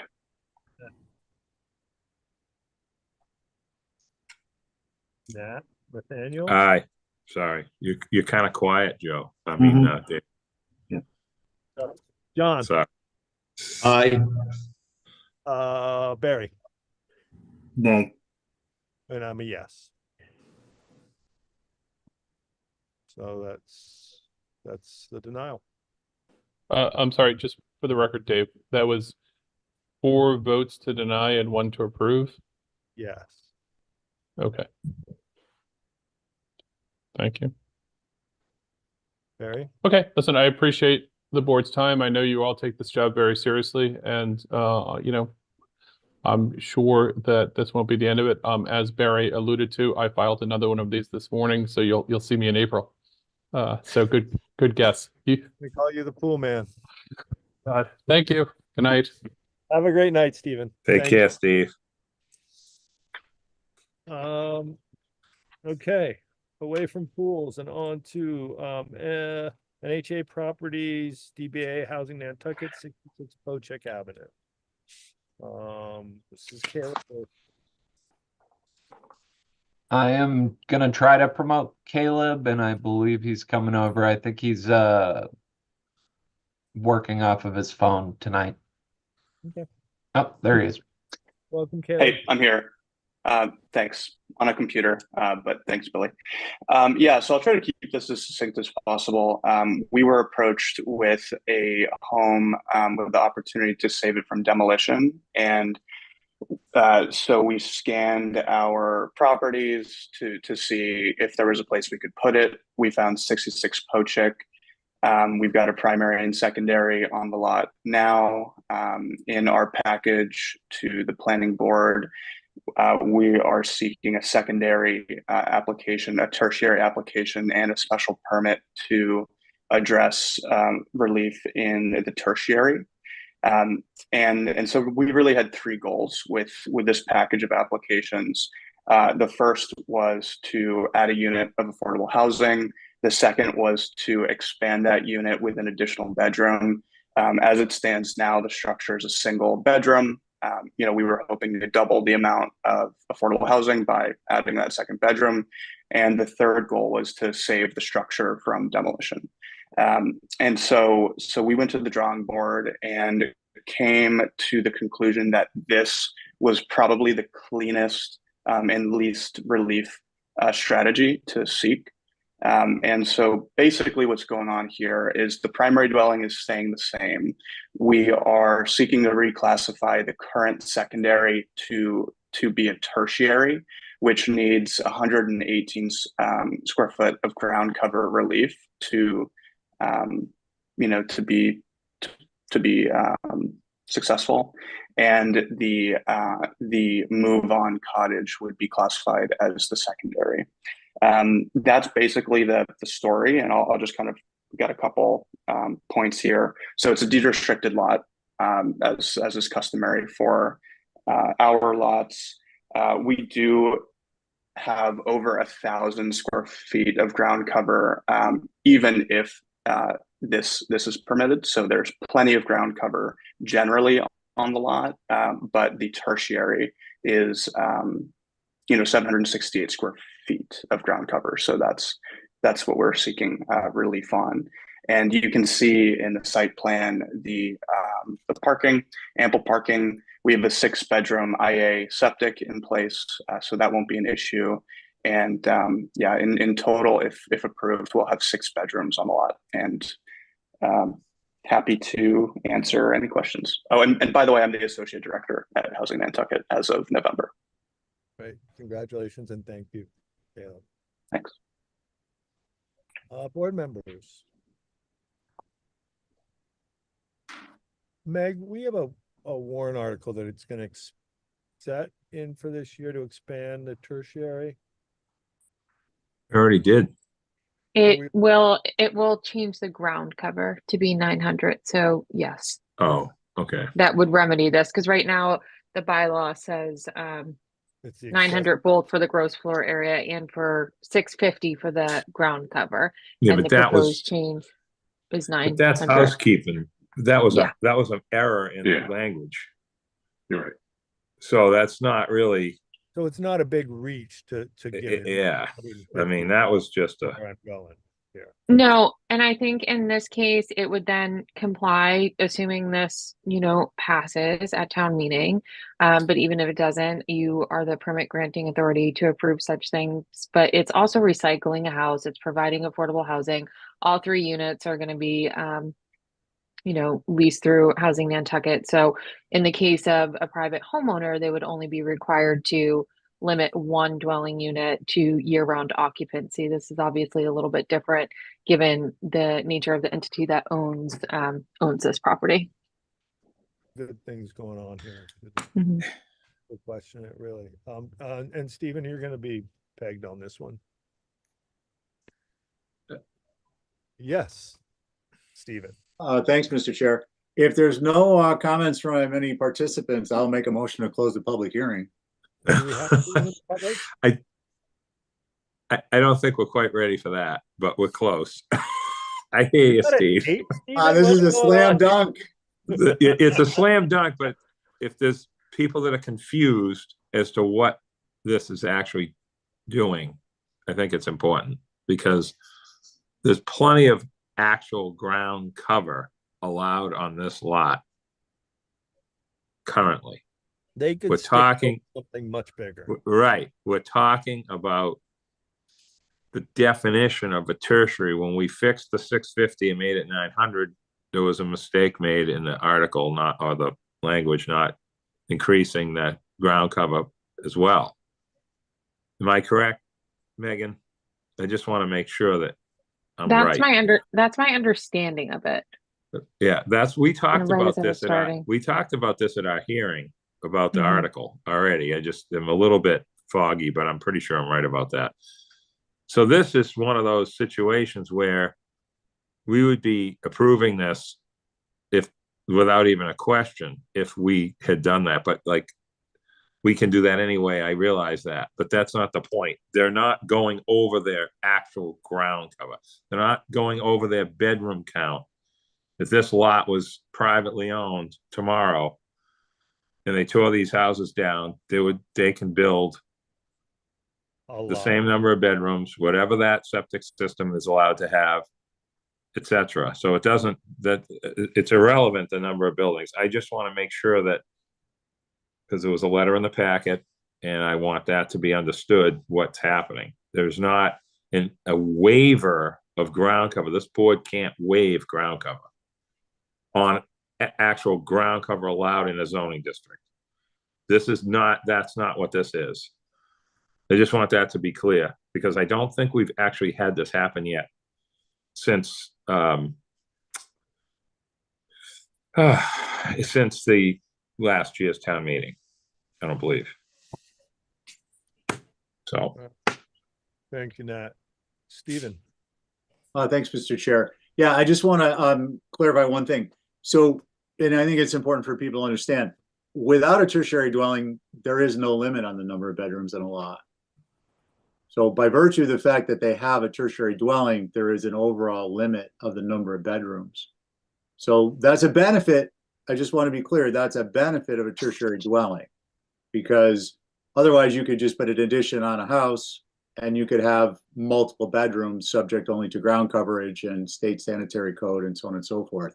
So to me, this is a win on all fronts, and I appreciate and acknowledge and support the comments Nat made.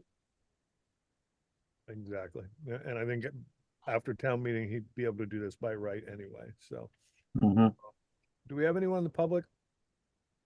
Yes, I'm promoting Campbell Sutton now.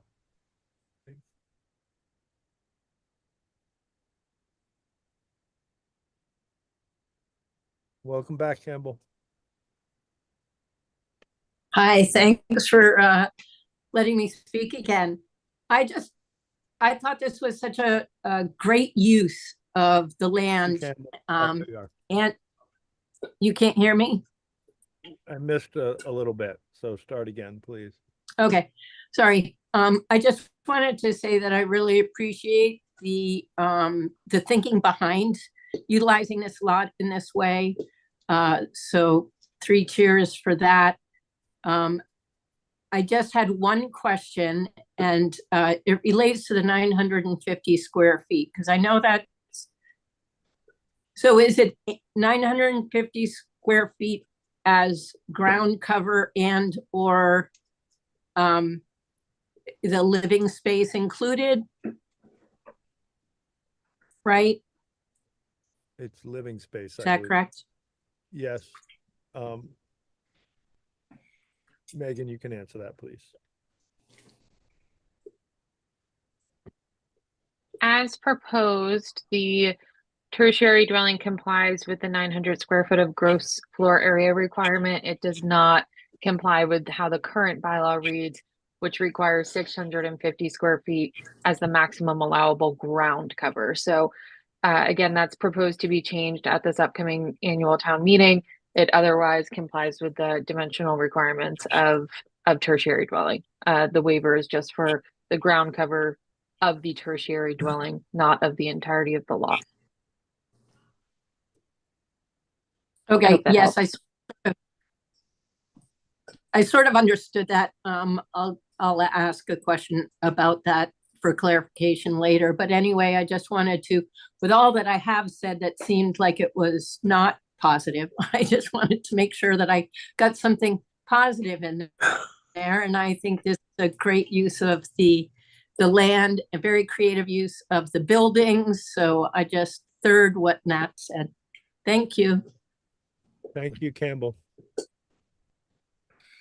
Anyone else in the public, Billy?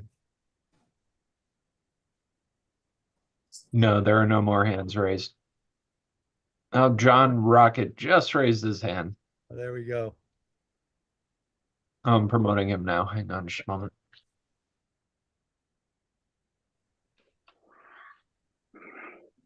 Welcome, John. Thank you, Mr. Chair and the board for, I believe you were in receipt of my letter of concerns. I think, Nat, you clarified it for me, and I appreciate that, as I'm not versed in this area and why I deferred my questions to the board, and I appreciate that. I hope that you also were able to take note of some of my concerns in regards to the wastewater, the impact of the street, the impact of the property line, et cetera. But if no restrictions are going to be placed in that regard to that, I would just try to continue the good neighbor relationship with the housing authority that we've maintained and try to work those angles that way. But I do have some concerns on the neighborhood, and if you were in receipt of my letter, then you heard those, and I thank you again for taking the time to review them. Great, Mr. Rocket. I'm not sure that we have the ability to do anything about stormwater or runoff from the roofs here. I think that your discussion or your relationship with the housing authority probably is the best way to approach that.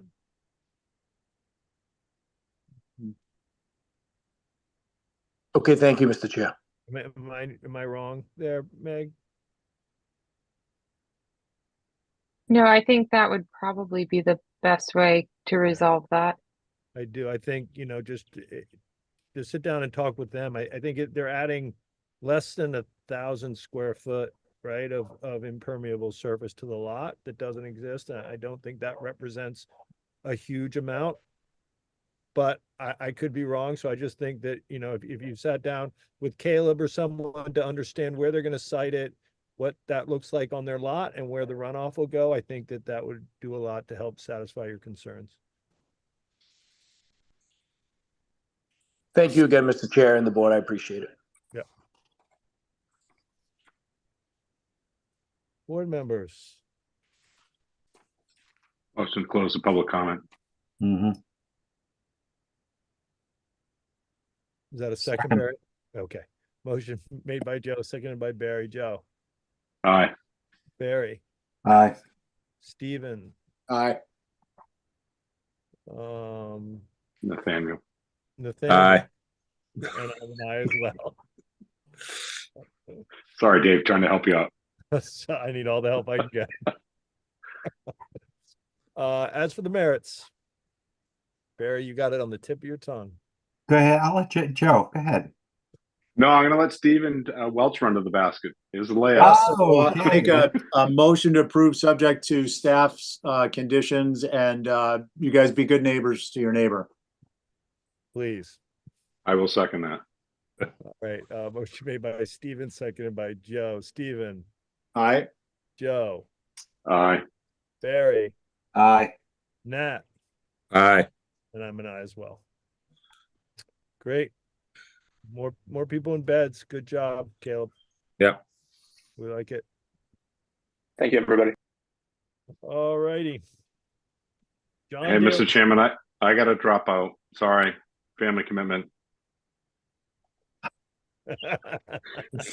Have a good night, Joe. Bye, guys. Cheers. Take care, Joe. That explains the ringing of the bell for the Mai Tais. John Daly, 6 Novadear Way. And I just promoted Rob Anderson, who is here on as the applicant.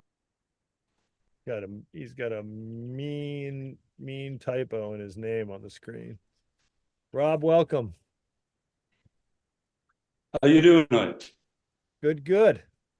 Rob Anderson representing John Daly for second dwelling at 6 Novelty Way and a special permit.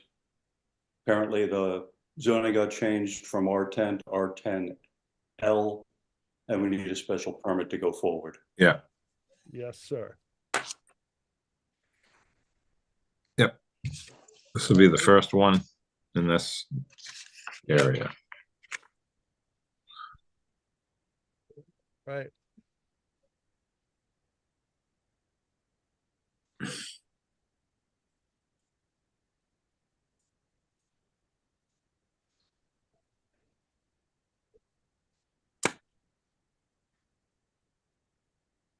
Great.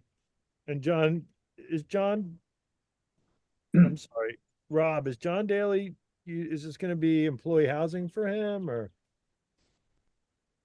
I assume so. But that's what he's trying to accomplish. Yep. Great. Board members, any questions? No. Concerns? I've got to name 2 on this, correct? So, John and Stephen. Yes. Do we have anyone in the public?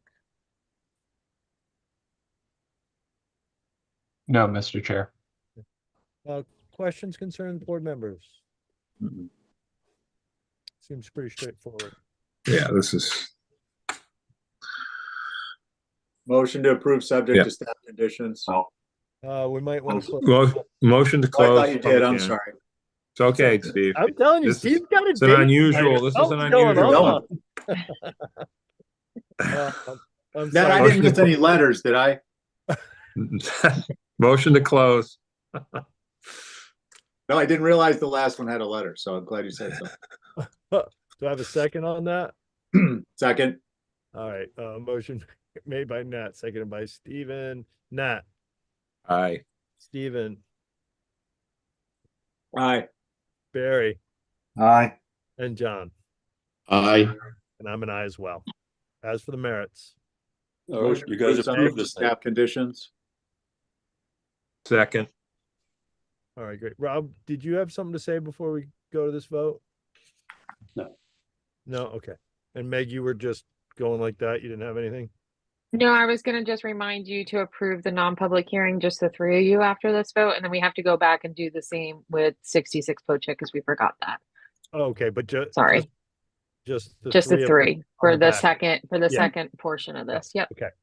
Great. So I'm sorry. Motion was made by Steven. Seconded by Nat. Mm-hmm. Okay. Steven, Aye. Nat, Aye. Barry, Aye. John, Aye. and I'm an aye as well. Okay. Back to the you can do them together, correct? Yeah, I think you can just take one vote for all 3 applications. We have a second dwelling application for 6 Novadear. We have a second dwelling application for 66 Pochek, and we have a tertiary dwelling application for 66 Pochek. Okay. So there it is. I'll make a motion that we approve all 3 applications before us for secondary and tertiary dwellings. All right. Nathaniel. Second. Motion made by Barry, seconded by Nat. Barry, Aye. Nat, Aye. and I'm an aye as well. Thank you, Forgot guys. about that. No, you're all good. This is the longest one we've had in a while. Oh, I don't even have the other business. So any public comment for those things not listed on the agenda? Limited to 3 minutes. Do we have anyone in the public? Nope. Alrighty. There are no hands raised.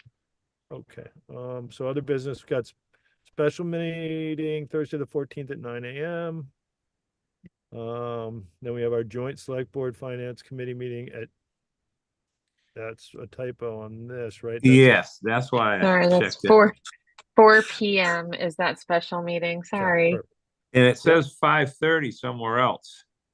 Where does it say 5:30? I don't know. Saw it today somewhere. Huh. Goodness. Okay, I don't know. It's I'll definitely circle back 4 with though, you right? all. Definitely 4. It's definitely 4. Yeah. I'll circle Okay. back with all of you via email tomorrow about Zoom links and that good stuff. All right, awesome. Great. Next meeting is April 8th. Oh. I'd entertain a motion. To adjourn, sir, please. Second. All right, motion made by Barry, seconded by Nat. Barry, Aye. Nat, Aye. and I'm an aye as well. Billy, Megan, Catherine, you guys rock. Thank you. Thank Thanks, you. everybody. Good Thank night. you. Have a good night, Agreed. everyone. Thanks, everyone. Thank you, Bye. John everybody. Kishner, by the way. Thank you, Yeah. and Steve, Steve and John, you guys very rock. much. Thank Thank you. you. Yep. Take care. Bye, guys.